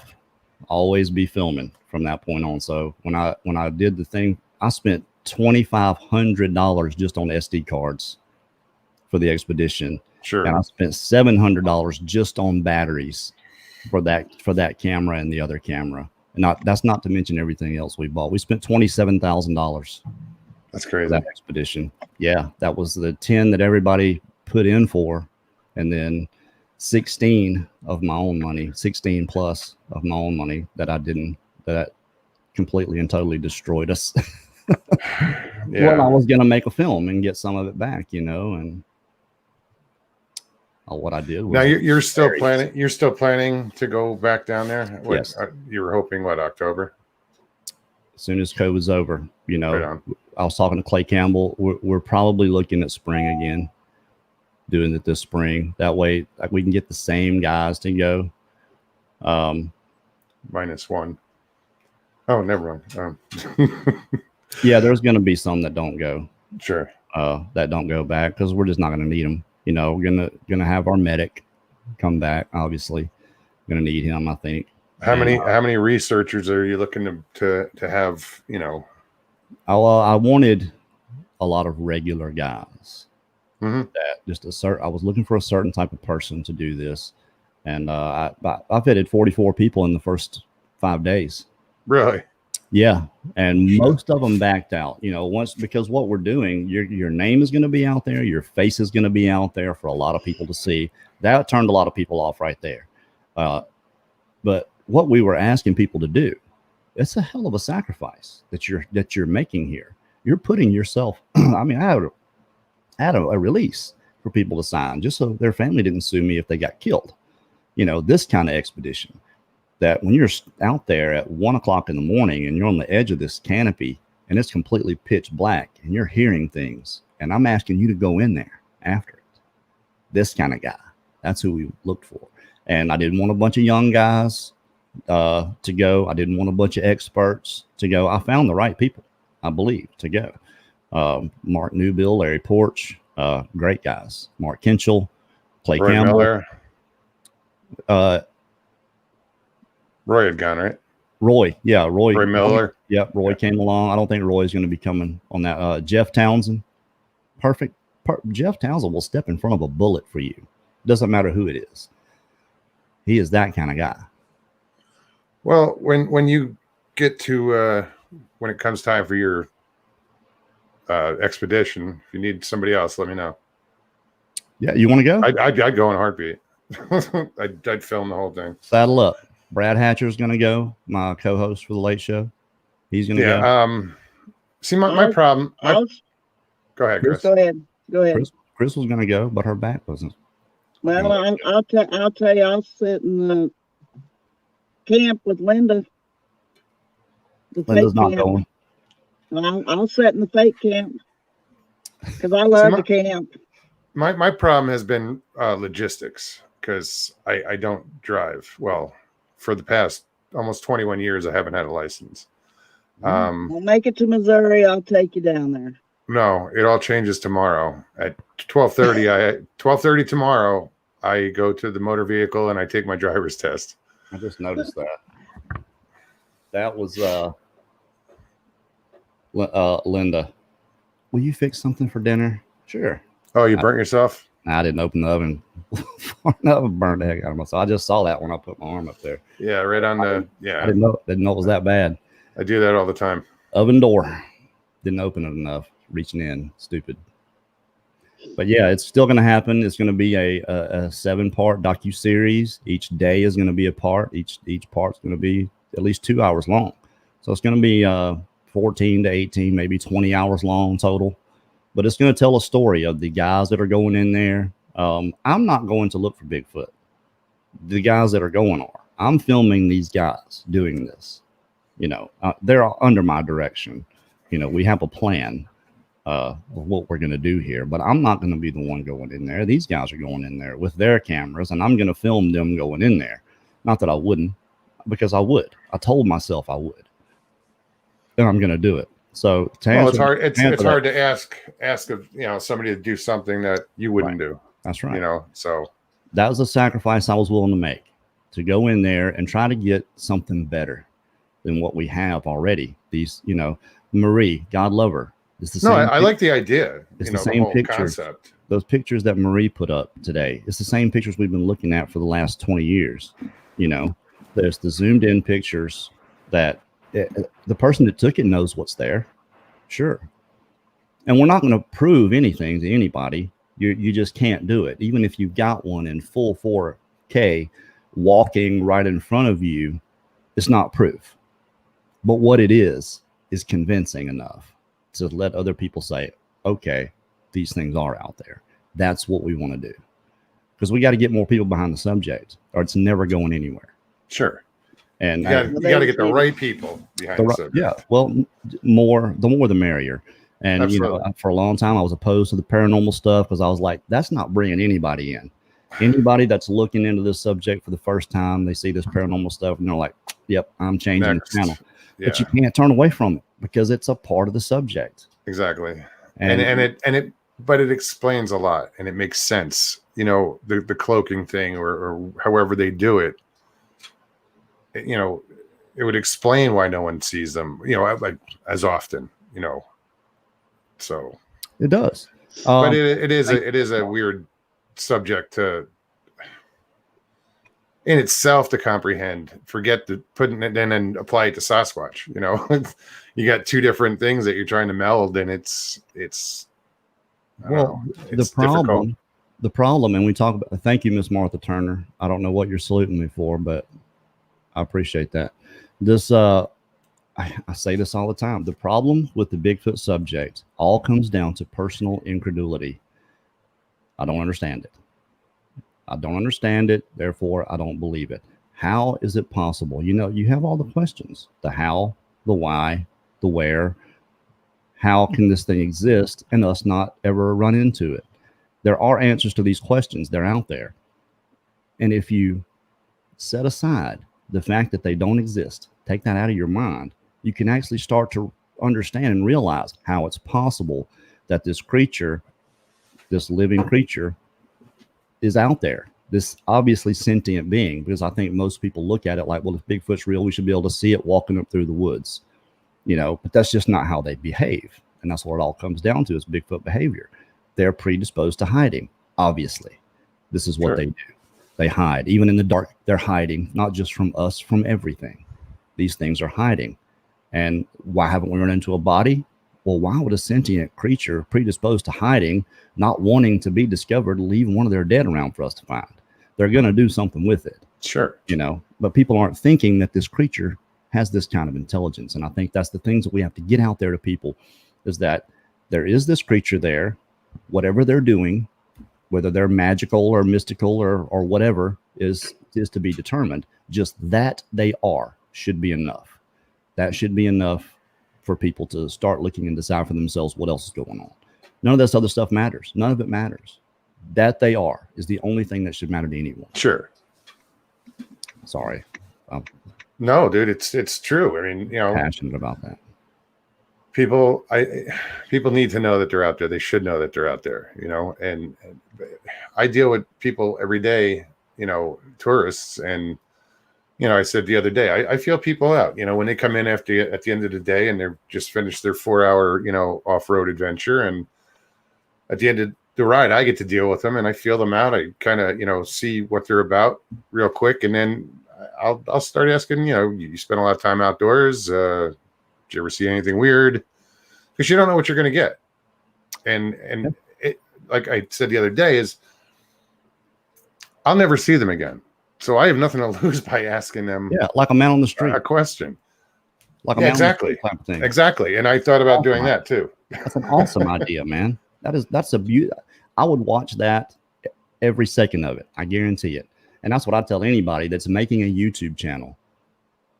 Put something out there that you would want to watch. That's the one thing I worry about when we do Bigfoot Odyssey live show.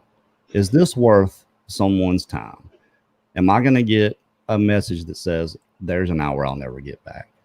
That's the one and only thing I worry about. Are we putting something out there that's worth someone looking at?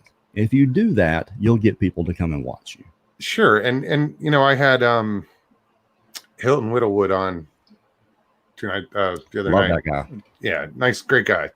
No experiences, but he's a cool guy, you know. And I had him on, and we just bullshitted. And if you go look at the comments, Ray Daw said, "I actually sat through a non-topic bullshit session and enjoyed it." You know, it was like, well, then I'm doing something right. You know, it was good. It takes time to get out there. Oh, absolutely. I'm in no hurry. You know, I'll you know, I don't have a lot of subscribers, but I have good subscribers. I have the right subscribers. If you know, if Bigfoot Odyssey never made a documentary, we wouldn't have the subscribers we have. We got all our subscribers for the documentaries, the live show. I mean, you can tell by the amount of views we get. You know, we'll get lately 6,000 to 10,000 views, which is not, I guess that's not bad for a Bigfoot show, but the documentaries get hundreds of thousands. But you've also, you know, your viewership has increased as far as live shows. You know, you look at your chat, you have 360 people in there. You know, you look, I got 27. Woohoo! For now. But, yeah, no, but I've watched, you know, your numbers go up, you know, in the time that I've been watching you. You know, I've seen it go from 50 to now, you know, 300. Yeah. And I don't. It's the guests, as far as I'm concerned. It's not anything we're doing. We do nothing any different than you do. We ask the same questions. We get this. It's the type of guests you get on there, and we were fortunate enough to know enough people to get some well-known people on the show, like Ron Moorhead. I'm just saying, just like Ron. No, Moorhead, and you know, good names. Yeah, we're lucky. My first guest came from being on your show, Daniela's show. I mean, people saw me and said, "I want to talk to him," and they emailed me. You know, when the first videos I did. And then once I started going, people started getting in touch with me, and I'm still, and Who was that? The first guest? Yeah. It wasn't. Was it Mike? I want to get Mike or Patrick on our show, on the late show. Yeah, Mike will do it. I read his story. Well, I've had Mike on like 3-4 times. The first, actually, he was on the first live one I did too. He called in, and he's a good guest. And that's he's a great guy, and I love listening to him talk. And you know, when he told the stories, it was just like right on. And he's made so many friends, and he's outgoing in chat now, and he's modding here and he's modding there. I mean, it's just when you look at the whole story with Mike, it's powerful and impactful with his wife. You know, it's everything a good story has, as far as I'm concerned. And to me, that's the thing about Mike or Patrick. He's and I know he's here. I see him. He's just original. What you see is what you get kind of guy. That's the kind of people you need to get on here. And that's the kind of guy I am. You know, I don't put up any, you know, false fronts or anything. Just this is what you get, guys. And that's the way people should be. You know, there's too many people out there that wear these masks and outside of COVID. And it's tough with the internet because people, you don't know who you're getting. You know, on here out there. Yeah. Good thing about this is most people that are full of shit. You can say it. I said shit. Don't. I know, right? Don't tell anybody, Chris. They don't want to show their face. That's the good thing about this right here is you can, you know, just the simple fact that you're showing people's face and they're telling their story themselves. It's a good vetting tool to have. Sure. Yeah. If they're willing to come on, I mean, you don't see a lot of bullshitters showing their face. You're right. How many times you tried to get me, Kerry?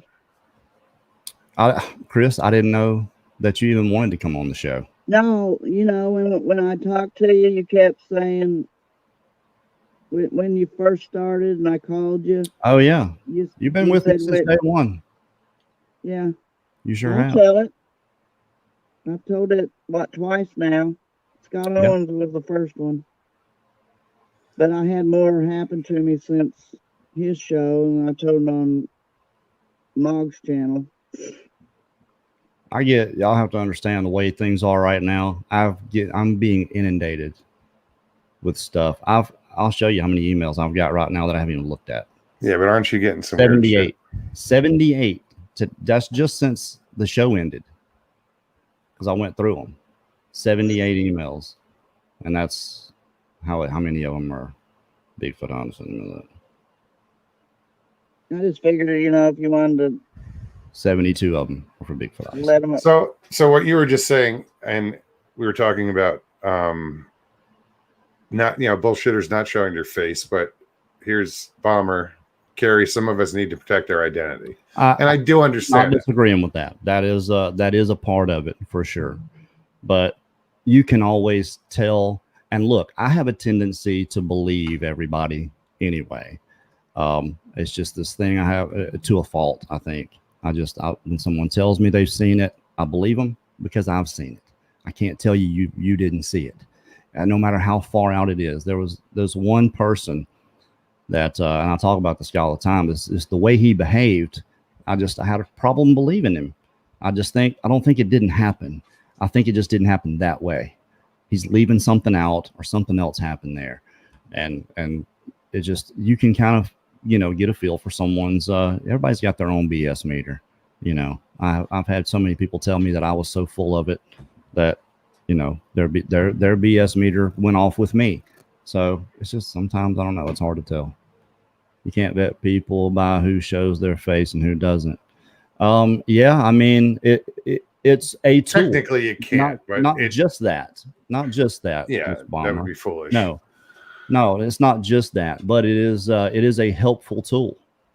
Most of the people that don't want to come on the show are the ones that email me. They don't call me. Most people that call me and talk to me, I can get them to come on. Most of them. There's a couple that just won't. Well, when Chris first came on, I gave her the option, show your face, don't show your face. And because originally she didn't want to be on camera, and then she came on and showed her face. I was like, right on. Whatever you're comfortable with, I'll accommodate anybody doing anything as far as that. You don't want to. I'm fat. I want to be skinny again, like I was in my 20s. I'm getting no, I'm kidding. I weigh 255 pounds. Fat ass. What the hell, man? I know. I'm really getting. No, I'm there. Right now, I'm probably around 215. But I'm 6'3". Yeah, I always average like around 220, but I want to drop down. So I'm doing a lot of salads, and I want to lose about 10 pounds. Get down to like 205. I want to lose about 30. If I can get back to 220, where I was about 4 years ago, solid. Yeah. No, I understand, Miss Bomber. People do need to protect their identities some, but I think there are ways we can do that, bringing people on. But I wasn't suggesting that was the only reason. But it is definitely a good tool. People that you're already skeptical of don't want to come on camera. Yeah. Well, why are you calling me? I get that all the time too. Really? They'll just call me, and I was like, well, you know what we do. You come on the show and tell your story, or you can write it down, send it to me, and I'll tell it on the shutter. And they're like, I just wanted to. Okay, you just wanted to call and tell me your story. Okay, support. I'm too lazy to write it out. I'm here for you. If that's what you want, I'm here to support you. Give you my interpretation if that's what you wish of what's going on with you. And yeah. See, the reason I like. Watch my name. Yeah, I didn't get that either. The reason Guys, I'm gonna let you two talk, and I'm gonna leave. All right, Chris. I'm just sitting here listening. Sweetheart, thank you so much for coming on. Bye, love dear. you. You're welcome here anytime. I know everybody in chat loves you. Well, I hope so. Pappy wants to pinch they my do. cheeks. Pappy says he wants to pinch my cheeks. They're high cheekbones. That's the Native American in me. Oh, okay. That's how you tell. I don't know. I got it in me. I don't know if I have high cheekbones. I got the Yeah, high I'm just- cheekbones. I'm not. I don't have any in me. I've been in one. No, never mind. I'll talk to you Okay. guys Yeah, later. next. All right, Chris. Thank you so I'll be much. on And chat. again, you're welcome. You're welcome to come back anytime. Bye, dear. Okay, but Good night, Yeah. hon. Sorry. Jamie wants me to watch my knees. I don't know what that's about.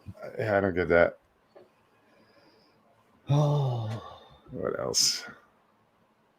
Well, man, I appreciate you inviting me on here. I was Oh, actually dude, sitting on absolutely. the couch.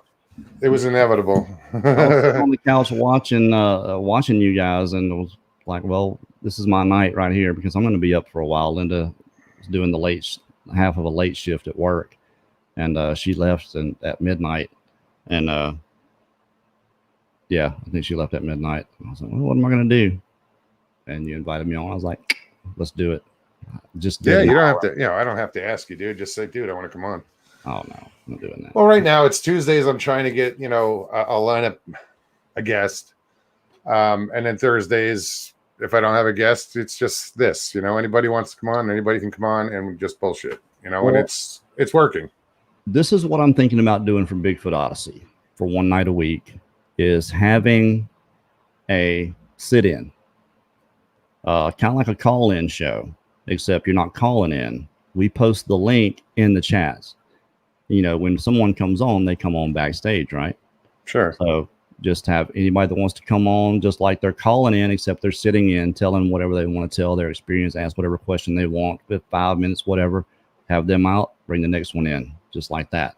So I think we may do that one night a week. Just have just call it, a sit-in where everybody that usually joins the chat can sit in the show and say their piece, because you don't really have a voice in the chat. You're sitting there, most people typing, and if you're like me, you don't type very fast.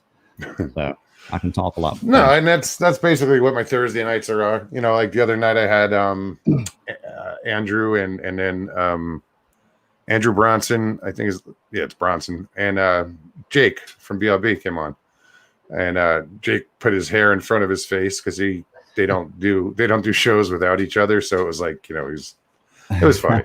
His buddy was there. Cousin it. Yeah. So yeah, man. Anytime you want to come on. Yeah. And yeah, I'm serious about that expedition. I would definitely. Okay.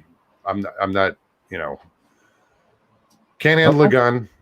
I know how, but I'm not allowed. Well, see, we're not taking guns. Yeah, No, good. or we're going no guns. The original plan Yeah, it was when you first started talking about it was I want Until people I- who can until handle a I- gun. until I realized that the situations we're going to be in, somebody's going to fire. Sure. It's just going to be a reaction. Somebody's going to shoot, and that could be, deadly for all Oh, of us. definitely a lot of primal fear going on there. Right. But yeah, That's what you're going to have to face is that if you're going to go, and then another good thing you got going for you is how to interview. And that's another thing, because you're going to have to tell in the moment a lot of times what's going on, or as soon as you come back from your expedition for the day, you have to sit down in front of a camera and talk about what happened. That's Sure. going to be the show. That's going to be the show, is you guys talking about what happened and then us cutting to the action that you actually captured in Sure. the field. That's how we do Bigfoot Odyssey. That's Mhm.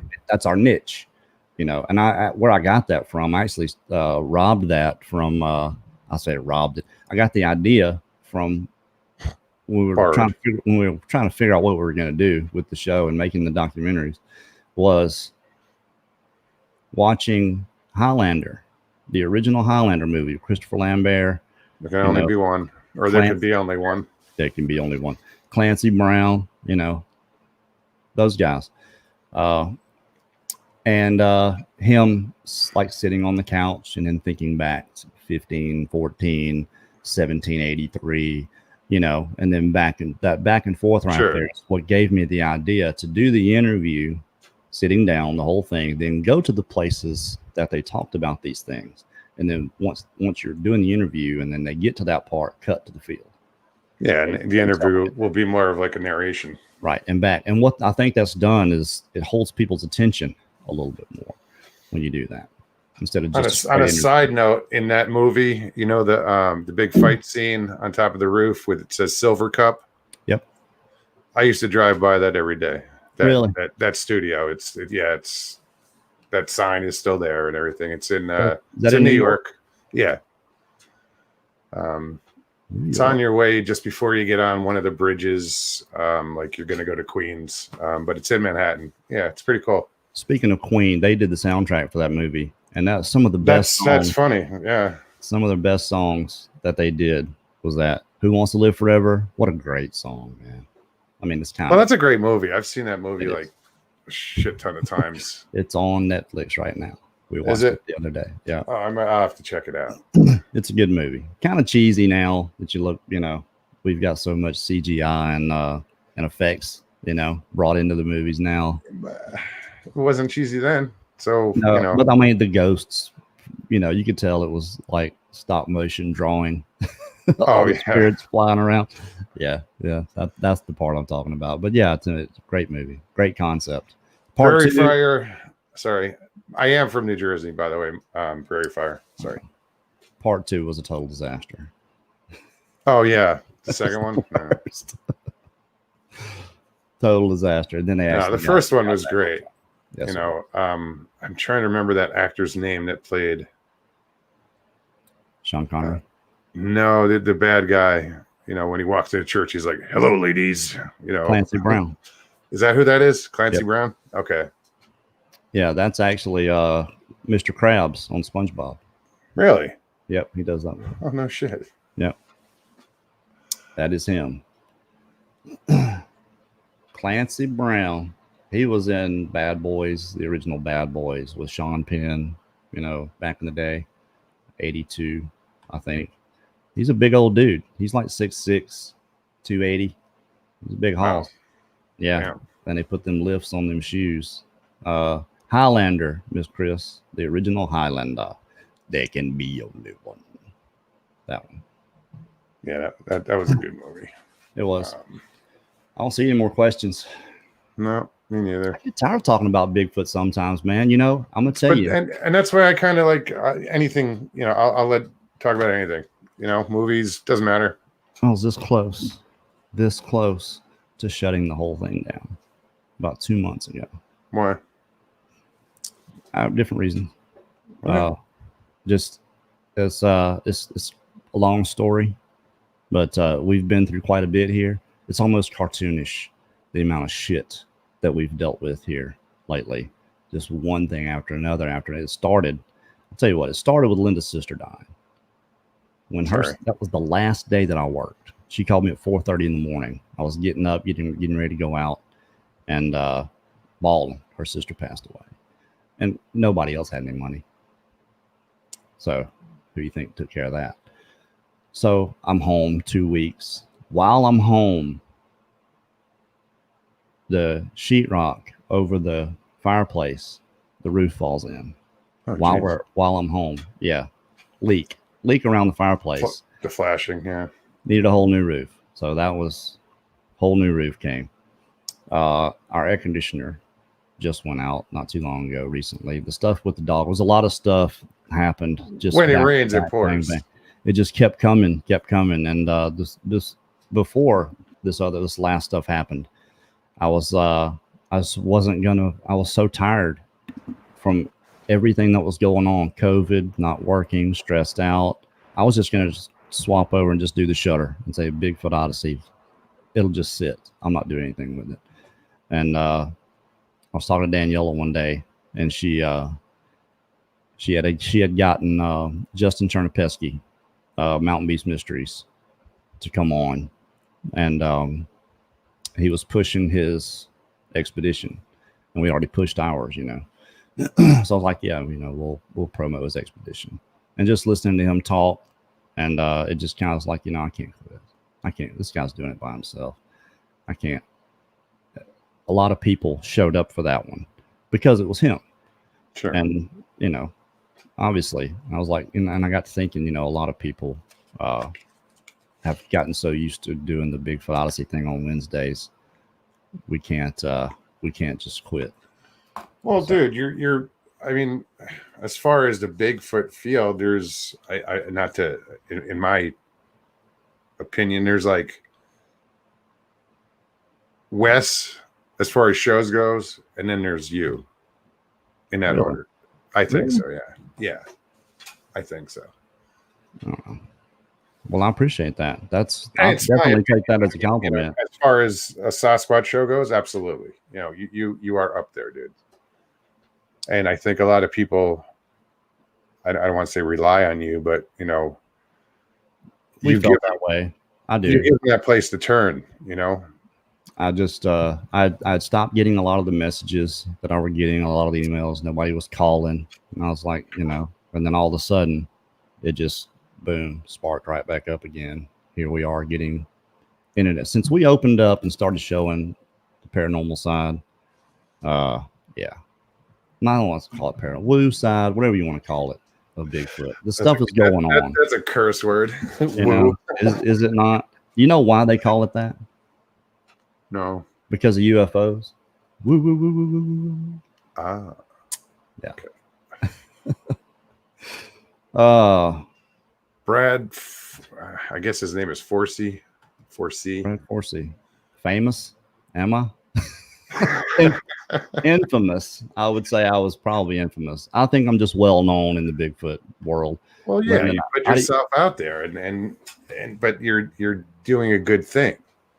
You know, I didn't realize how much until we went to a conference, the first one and only conference we ever went to in East Texas, and people recognized Linda. They didn't recognize me. They recognized her. That's funny. That is funny. But that was kind of a trip to be treated that way. You know, we just got people to watch us somehow. I don't know how it happened.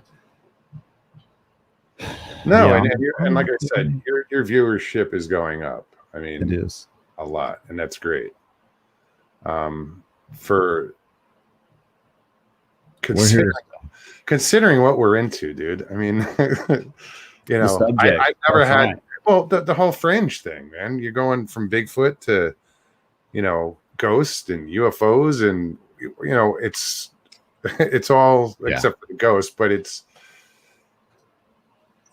just a weird subject, and it's, you know, I mentioned, like I said, I talk to tourists, and I'll get that, you know, that snicker, like as soon as I mention Bigfoot, you know, they snicker, or some will be like, oh really, that's cool. And I've had people, a lot of women for some reason at work, tourists, I tell them about the channel, and they're like, they'll look it up on their phone. Oh, with the WTF? Yeah.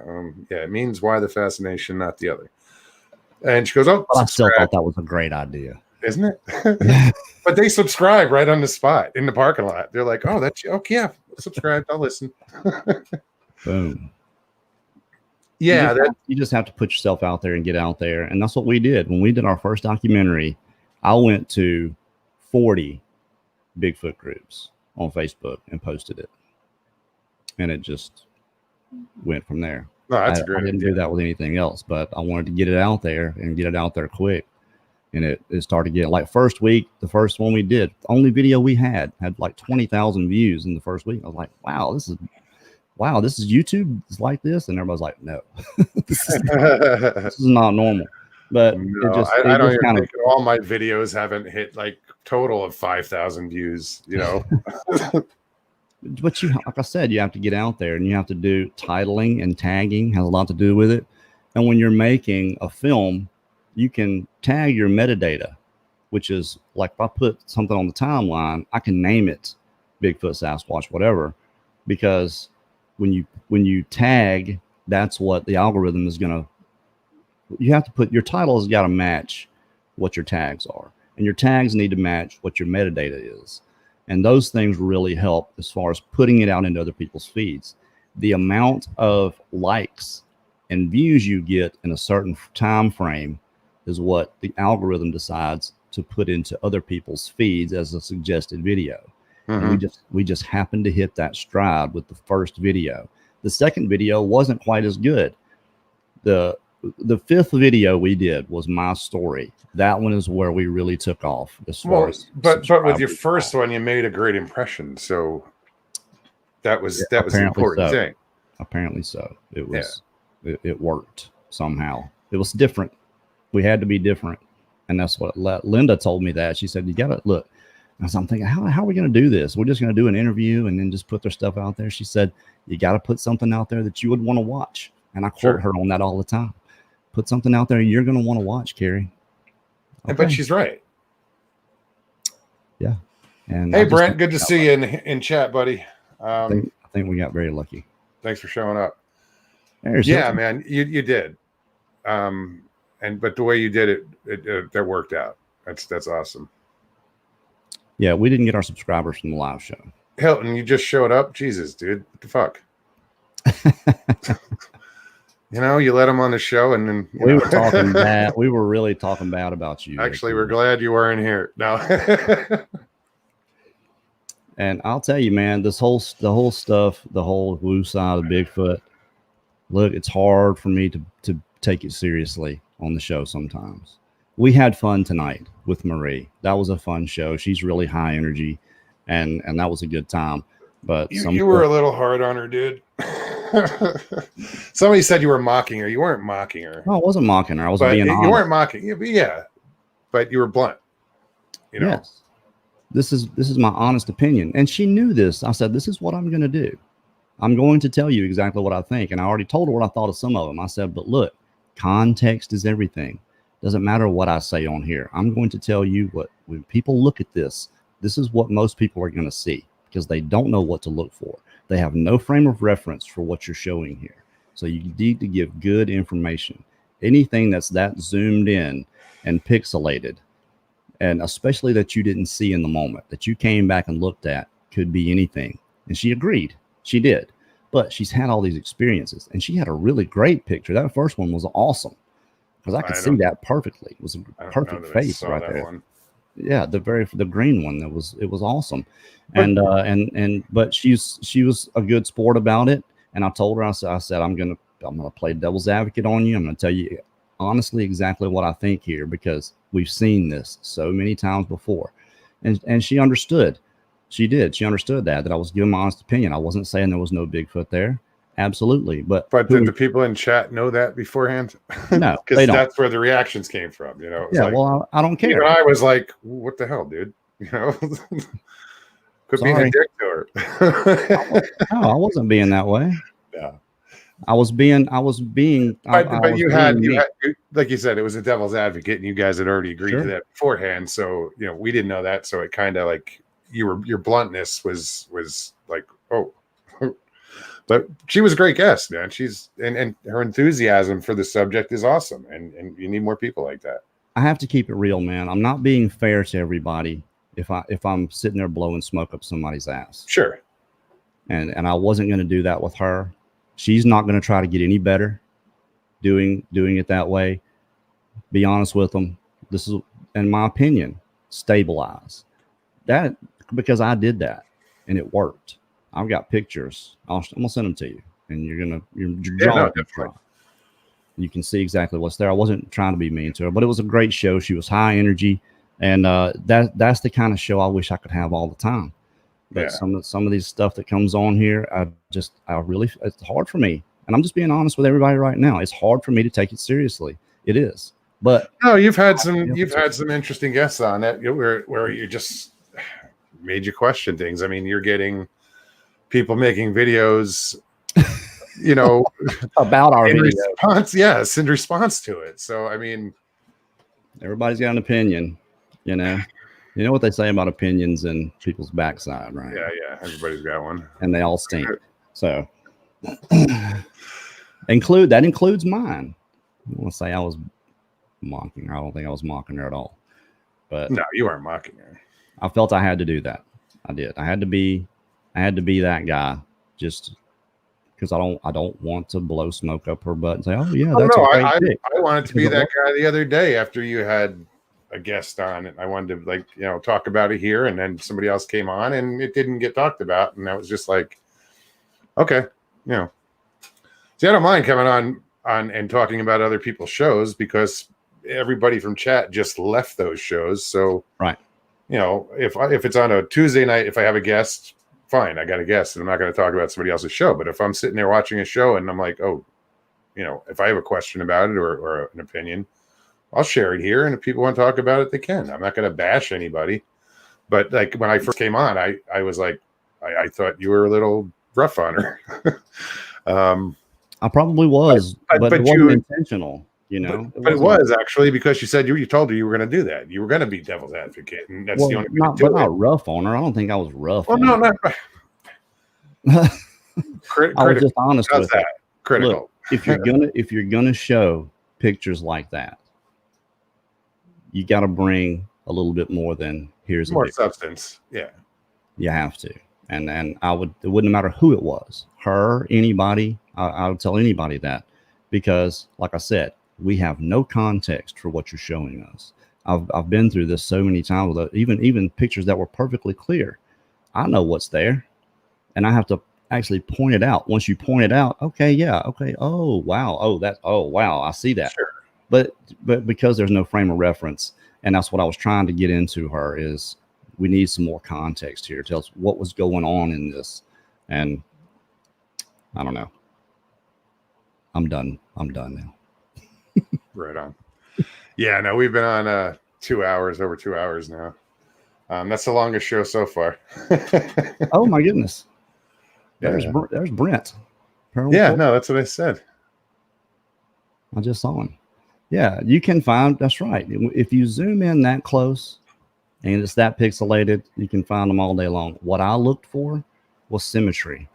Are you showing me a face that's got a big old mouth going this way and a nose here and I see a dark shape. I want to see something, not a Picasso painting. Sure. Symmetry, the bone structure, for the most part, Sasquatch have the same bone structure. Just that heavy brow, long, prognathic mouth, deep set eyes, big cheeks, conical head. That's probably the majority of Bigfoot pictures I've ever seen. Some of this other stuff, it's a distorted looking, face, and you're having to strain. People want it to be a Bigfoot so bad that they're turning it into that. And you have to, if you zoomed out and got a good context for what was happening, you could tell that it's just a shadow on the side of a tree. But they're not showing you that. They're showing you the zoomed in part. This is Bigfoot, and that's we've seen it. We've seen it. Oh, constantly. But Marie is awesome. She's great, and she's a rookie. She's young at it, just getting into it. She did the ghost stuff for a long time, and stumbled onto Bigfoot. Not surprising that she did, being in the woods. Well, like she said, she's been doing it for almost a year, and she said herself, "Look what I've done, and think about what I can do in 5 years." And I think she would do it, and it'll probably take someone like her that will come out of nowhere and prove this, whereas you want to go in, just by accident, it's going to come out. Well, she was a fantastic sport because she knew I was going to be that way with her, and she handled it beautifully. That I'm giving you my honest opinion here, and Brad, and that's important though, especially for someone just starting out. Critique them, show them what they're doing wrong, or doing right. I'm not a Bigfoot hunter, but I do make films. That much of it I have studied, and stability to me in the digital age, you gotta you gotta have your stuff stable. If you can stabilize, you'll get a lot clearer image. And I think a lot of these faces that you end up seeing, you can actually make out the leaf or the limb or the twig that's actually making it and eliminate a lot of that stuff, I think. And then actually see what the creatures that are there. Because she does have some pictures of Bigfoot, but she's got some other stuff that is just too questionable to me. This is funny. You're not convincing anybody with it. I'll leave the show and and you all start talking. I want back in now. Weren't we talking the whole time? I thought so. I thought we were talking. Yeah. Excuse me. Yeah, you need to remind me so I can plug this show on when you're going to do something, because I don't ever know when you're having anything. When do you normally have a show? Well, I just started doing the live shows. This is the 9th show. So 4 weeks. But I'm doing it. I was just going to do Tuesdays at first because like the portal kind of vacated Mondays and Tuesdays. They don't do it on those days. And like Tex has a show on Monday, so I figured Tuesday's available. So I jumped on, and then Thursday I was like, well, what the hell? So I've just been doing 2 a week, Well, I try to be aware. I try to be aware of what everybody's doing. That's why I do the late show at 9:30. Just because the portal starts at 9 and people can leave there and come join us while we're still, in the middle. After they're done at the portal, they can come join us. And I don't do it on Wednesday and Saturday because I know they have a 2-hour show. Yeah. And I kind of, and that's why I do it on Thursday, because it's a 1-hour show. And right. And I waited till you got off the air because I don't want to step on people's toes. I was going to go on after. No, Mike told me today. Mike told me today. He's like, that you were going on, and BLB went on, and I was supposed to plug BLB tonight and forgot. There was a whole and Kerry. There was like 4 shows that were live today, and I heard myself on all of them. No. I was there. No, I'm just saying, and I always try to wait now till the end of the show. If I'm going to say, okay, WTF live, I'll wait till the end because I don't want to interrupt. I don't want to take away from your show, or anybody's show. But I will throw it in there at the end of the show. Be like, hey guys, after this show, you can come on and check this out or whatever. You need to just message me so I can announce it. I used to announce Paranormal Portal every night, and I just Wednesdays and Saturdays. And once I, for a long time, I was supervising. I was going to bed early, so I wasn't making the show. And it was out of my mind then. Every once in a while, I would remember to say it, Paranormal Portal, 9:00 p.m. Central. Go. Yeah, I usually make a little video just to announce a show, if I'm going to have a guest on Tuesdays. And then, like I said, when the Thursdays have just been, a freestyle, as Mike called it. Well, tomorrow at 8, we're doing the drawing, and it's just going to be me doing the drawing. I've got everybody down already. Hope somebody here is going to win. But there's good luck, everybody. Can you see it? Can you see it? No, it's too bright. Too bright. Let me see if I. No, the screen is too bright. My screen is too bright. Yeah. Yeah, it's a lot of names. But we were very fortunate on this giveaway. Hilton Littlewood, yes, controversial tonight. Bigfoot Odyssey and Paranormal Portal on at the same time. Only by a half an hour. Only overlap for a half an hour. But that's why I just wait. Everybody's, and I figure, if I put it out there on all these different shows, people show up. There's 25 there now. It's Yeah. Well, I'm only doing late show once a week, sometimes twice. It just depends. And they're kind of a spur of the moment thing. I don't do them on Wednesday or Saturday. And I usually do it really any other night. But it's when someone calls me and they've got just an awesome story to tell. Hey, let's do a late show. How about tomorrow night? Okay, let's do it. That's how that happens. That's why I like the late show. It's not programmed. It's it's spur of the moment. And it's a set time, but it's no set date. That's why I do it that way. Hey, it works. Yeah, we get more people on the late show than we do on the research report. Research report to get 300, 320 in chat, and there'll be another twice that watching that are not in chat. And then we had 413, I think.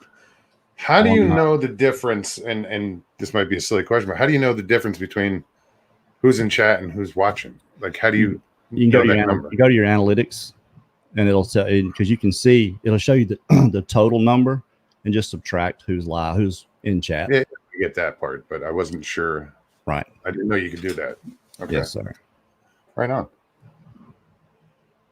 Yeah, because there are some people that are watching that are not in the chat that are just still like on their TV watching or whatever. Sure. You know? Sure. And I got to remember that because I tend to talk to the chat. Daniela lot, usually yeah. does that and then tells me and how many are there. And monetizing, let me tell you what YouTube has done here lately. Are you there yet? No. Well, we got to get you there. no hurry. I've been just hitting monetize, boom, and leaving. And they have put 20 commercials in a 1 hour show. Yeah, I've noticed that a lot lately. 20 with all shows that are live or whatever, or just not even just live, just out there, that they're just inundated with commercials. Well, a lot of political. You can set them yourself. You can put one in the you can put them in the beginning, in the end, and you can just click the little button that says mid rolls. Well, those are the ones that are going to run throughout. And then there's a little option that says manage mid rolls. Go and do that. Put your own commercials in. I put in 4. One in the beginning, one in the end. You only got to skip through 2. That's during the show. If you don't have YouTube Premium, YouTube Premium, and bang bang, you're you don't have to worry about a commercial ever. Really? Ever. Yeah. $13 a month. Interesting. The Shudder doesn't have YouTube Premium. Bigfoot Odyssey does have YouTube Premium. So when you guys see me and I'm in the chat and I'm on Shudder, it's just because I'm checking to see how many commercials they're putting in. Because I can tell from there. You can count the little yellow dots. And those are not all commercials, by the way. Those little yellow dots. That's just somewhere you might see one. But this here lately, it's been all commercials. It's been aggravating. I don't know why they're doing that. I see the first ones that pop up are usually political right now, Well, I think it's a ploy to get people to go to get YouTube Premium. That's what I think. It's a good possibility. I just click, I wait the 4 seconds, 5 seconds, and skip ad. But it is a pain in the ass. Hilton said he couldn't find that recording because he did a narration. I sent him a story. He did a narration. And that's right. He did say that. Yeah, but I don't remember if I heard it or not. I think you did a piece of one, right? And sent it to me, Hilton. And that's what I heard. And I was like, dude, you have a great voice. It's pretty sexy. No, I told him that the other night. I said, you got it. I could see you doing recordings or narrating. Yeah, man. Or You just to listen to him. And then of course he's got the Kiwi accent. He was like, oh yeah, I'd put that on the Shutter, but let me go look and see if I can find it, man. If you send it to me, I would have already put it out there. Kidding me? I sent one to DDoS to do, and he still hadn't touched it. Really? Yeah. Me and Cam are doing a little thing together, Dixie Cryptid, and it's everything that's not Bigfoot. And I'm not supposed to be announcing this. No, I won't say it. I won't tell you what it's called, but it's coming out next month. Right on. Look forward to it. He has 700 stories ready to go that he has not told, but it's all Dogman, ghost stories, rake, stuff like that people have sent him. He's just sending me blocks of them. I'll sit down and record them, send them back to him. He's going to put it on a podcast. Awesome. He's going to have some. I'm going to have some in there. And we do some together too. Sometimes we've done 1 or 2 together. We have. All right, hold on. Bomber just put something up.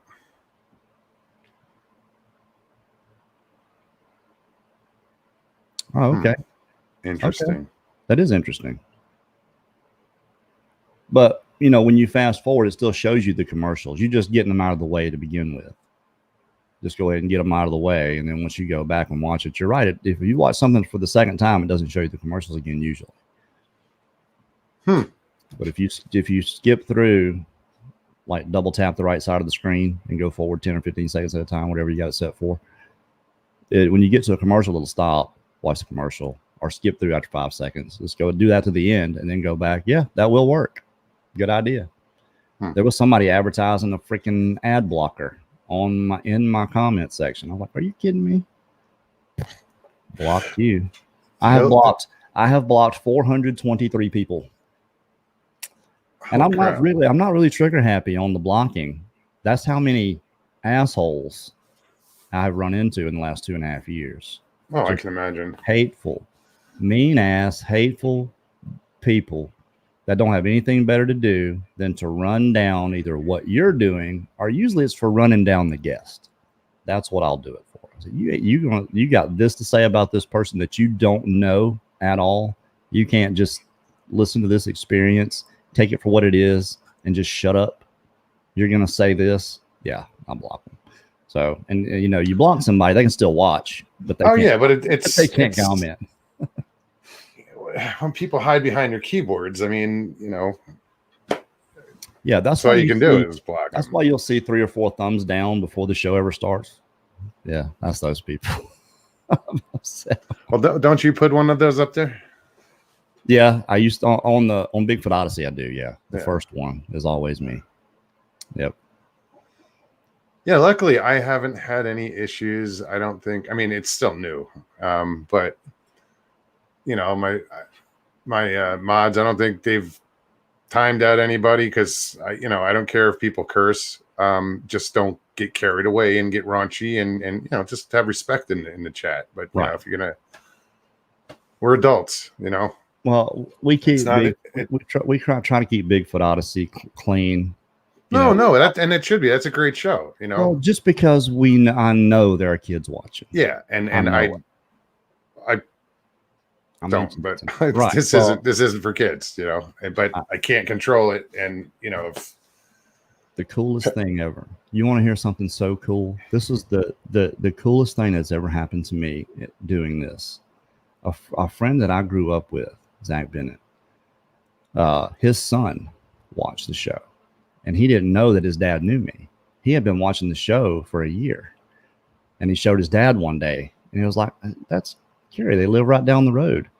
What, really? And he wanted to meet me, and his dad drove him all the way here to meet me. That was the coolest thing ever. Linda, I was on the phone, and it was like, "You need to get off the phone right now and come meet this baby." Okay, who is it? I came in, 10-year-old boy, and he was so excited because he listened to the Shutter. He watched Bigfoot Odyssey. I shouted him out on the show tonight. Bentley. Oh, it was his birthday, wasn't it? No, just sitting there watching with his dad. I heard you shout out to Bentley 10-year-old. Bennett. That's right. Yeah, that's right. Yeah. And to me, that was just the coolest thing, that this kid was so excited to meet me. Who the hell am I? I'm just a dude on the internet.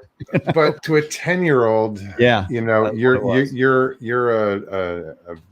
you might as well be a TV star, you know. It's the voice. Can't help it. My mother gave me that. My dad didn't have a deep voice, really, but my mother's dad did have. He had this just rich, thundering, deep, you know, powerful voice, and there's no doubt that's where I got that part from. Sure. And I've never done broadcasting or anything like that. I just always like talking to people. And, you know, it's funny. When I was a kid, I wanted to be on radio. I don't know why. But it passed, and I never thought about it again. And then once I started watching YouTube, and for some reason I was just like, I could do that. You do. Know? Well, you have personality. See, I have a decent cadence, I think, but I don't have personality. I try to have, but you can tell it's probably a little disingenuous. So I play serious. That's me playing. I promise you. And that's what I hear a lot. Not about you, but people say it's good to see somebody doing this that's so laid back and you know, with the personality, I guess, and just people like to watch, I guess, you know. It's cool, you know. But yeah, and I don't get nervous. I mean, maybe a little bit sometimes before a show. I'll think, oh shit, I got a show later. And it's more of an awakening or something. It's like, oh shit, a reality. But once I turn this on, I'm good. You know, it's fun, and I'm enjoying the hell out of it. Once it catches, because see, right now, COVID. This is why I go to a lot of the live chats, because I like being there with everybody else. You know, just goof off if I want to. Talk about whatever, make a joke. You know, I'm listening to what's going on. kind of halfway. But I'm in the chat for that. And I think once that catches on, and I'm gonna plug your show for you, man. I'm gonna do it. Thanks, man. I was supposed to plug. I mean, I think I've done it once or twice, but I was supposed to do. I've never done your live. I've never plugged your live show. No, it's pretty brand new. I was mad at myself because I was supposed to plug Mountain Stream, and Marie got me going so much, and I had a whole little program, a list of stuff I was going to say, and I just totally forgot it. They're having me on next Thursday, and I just yeah, I saw that. Did you see how funny that was? That was funny. We can't say who it is, and then he put and then Kerry Arnold. Yeah, that was clever. I texted him after that. I said that was pretty slick, dude. That was pretty funny. Right on. But I don't I don't get invited on a lot of shows, man. Every now and then I get asked to come on somewhere, so I do appreciate this for sure. Oh, my pleasure, man. Thank you. I mean, it's an honor for me to have you on, and I'm gonna try to get some other people on. I'm gonna get Jason on. Probably Tex. Once he's feeling a little better, I'll get him on. This is who you need to get. You need to get Donnie Miller and Livewire. Mark, don't you have him coming? Or yeah, he's going to be coming on again. Sure. Yeah, those guys right there. They've got great stories. They're interesting. People sit and listen to. They'll be really good guests for you. I'll tell them, hey, this is where you need to go. Go do this show with Russell, and they'll come do it. Absolutely, because they're just good dudes, man. That's just how they are. You had, to me, one of the best shows that I had seen and been a part of was when you had Hilton on the other night. Well, that was great. Hilton just said, Kerry, when am I coming on your show? Whenever you want to, man. We'll do a late show. That's why I got the late show. That is why I have the late show, because I can bring whoever. It's not a researcher report. I can bring whoever I want to. So we're doing the next late show is going to be with Mark Copeland. We're going to redo that because he was so muffled nobody could hear him. And then you're up. Message me. We'll hook it up. There you go. Fantastic. We'll get Russell's been on the show a couple times. We'll get him. He's actually co-hosted with me a couple times. Excuse me, tired. We'll get you back too. You tired? Let's go. Let's get out of here. Yeah, man. It's shit. What time is it by you? It's got to be 2 in the morning. Yep, 10 to 2. Man. Keeping all these East Coasters up. It's only 12 o'clock here. I'm just rambling away. All right, is that where you are? You're on the East Coast? Uh-oh. Where'd you go? There I am. Oh, I don't know what just happened there. I was hoping it wasn't my internet. No. I've never had a problem, but I don't think I've been on this long. 2 hours and 30 minutes? Yeah, it's a long show. But yeah, I'm going to let these guys go to bed. You as well. You said you'll be up for a while, but I have to get some sleep. I'm going to do a little more studying for this test tomorrow. All right. Do your thing, man. Yeah, man. It's just driving. You got this. No, I'm good at driving. It's I think it's been so long. Don't change lanes in the intersection. No. I had to tell my son that. Don't change lanes in the intersection. You're gonna get killed. All right. Have a good night, Russell. Thanks everybody. Thanks for having me on. Everybody, y'all be sweet. Thank you so much, Kerry. And I'll talk to you soon. All right. All right. Be there for the drawing tomorrow. Will do. Well, that was awesome of Kerry to come on. I hope you guys enjoyed that. Yeah, I'm whooped. Geez, 2.5 hours. What the fuck is wrong with me? But yeah, guys, I want to thank you guys so much for hanging out this late. Sorry I kept you up so late. What do I got? Tuesday. I don't have a guest yet, but I'll come up with one. Pretty damn quick, and I'll advertise that show. So, but yeah, I'm stoked that Kerry came on. All right, guys. Well, I am going to say goodnight, and thank you so much. And you guys know, if you're listening to this and you have a story you want to tell, feel free, get in touch with me at monstermogion@gmail.com, and tell me about it, and we'll get you on the air, or if I have to narrate, I'll narrate. Not thrilled about it, but anyway, you guys have a great night. Hit that like button, leave comments, subscribe if you haven't already, and I'll see you soon. All right, guys. Well, you guys have a wonderful evening or morning now. Shit. And thanks, really, from the bottom of my heart. Thank you guys. All right. Peace and God bless.